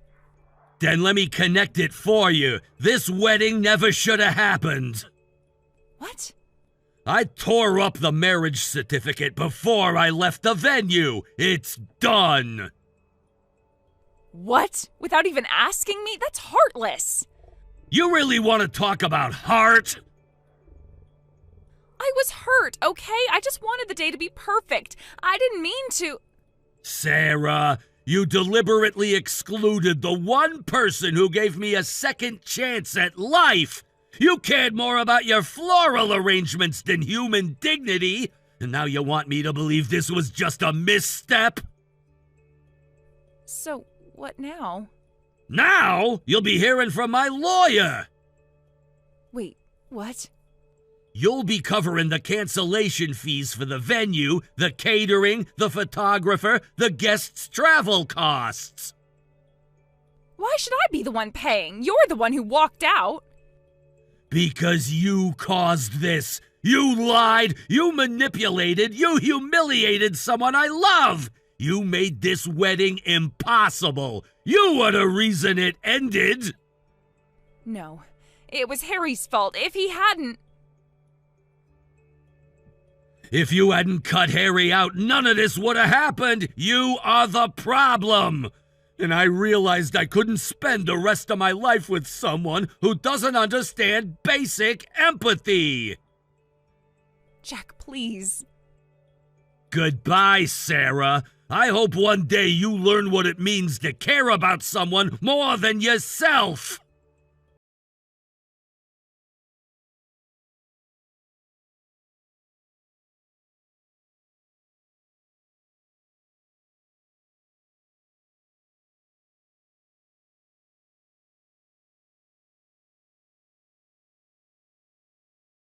It was a heartbreaking end to what should have been a joyful new chapter in his life. The reason? His fiancée, Sarah, acted with such appalling disrespect during an important family gathering that even Jack's wheelchair-bound grandmother, who had been nothing but kind, was left deeply hurt. Her expression that day, a mixture of disappointment and pain, is something I'll never forget. Jack's parents, who had welcomed Sarah into their home more than once, were furious. It was the final straw for them. When Sarah later came to their doorstep pleading for understanding and help, they coldly turned her away. They told her in no uncertain terms that she was no longer welcome, officially disowning her as a future daughter-in-law. Jack, for his part, took decisive action. He sent Sarah a formal notice demanding compensation totaling $50,000, expenses incurred during their engagement and wedding preparations. Legal action followed. She had no one left to turn to. Friends disappeared, and even her own family distanced themselves from the scandal. With mounting debt and nowhere to live, she ended up taking on multiple jobs, working from morning till night just to survive. At first, I felt a pang of guilt. After all, I was the one who raised the initial concern about her behavior. Maybe, in some way, I helped cause this outcome? But when I talked to Jack about it, he said something that stuck with me. A marriage without emotional connection is a slow death for both people. It's better to endure pain now than a lifetime of resentment. Now, every day, Jack and I continue to push each other forward in life. As friends, as brothers, living fully with no regrets. Thank you for watching and listening. We hope you enjoyed the video. Don't forget to like this video and subscribe. Also, feel free to leave a comment about what you thought of the story. We look forward to seeing you at the next story. Thank you for watching. Please subscribe and hit the like button. See you next time.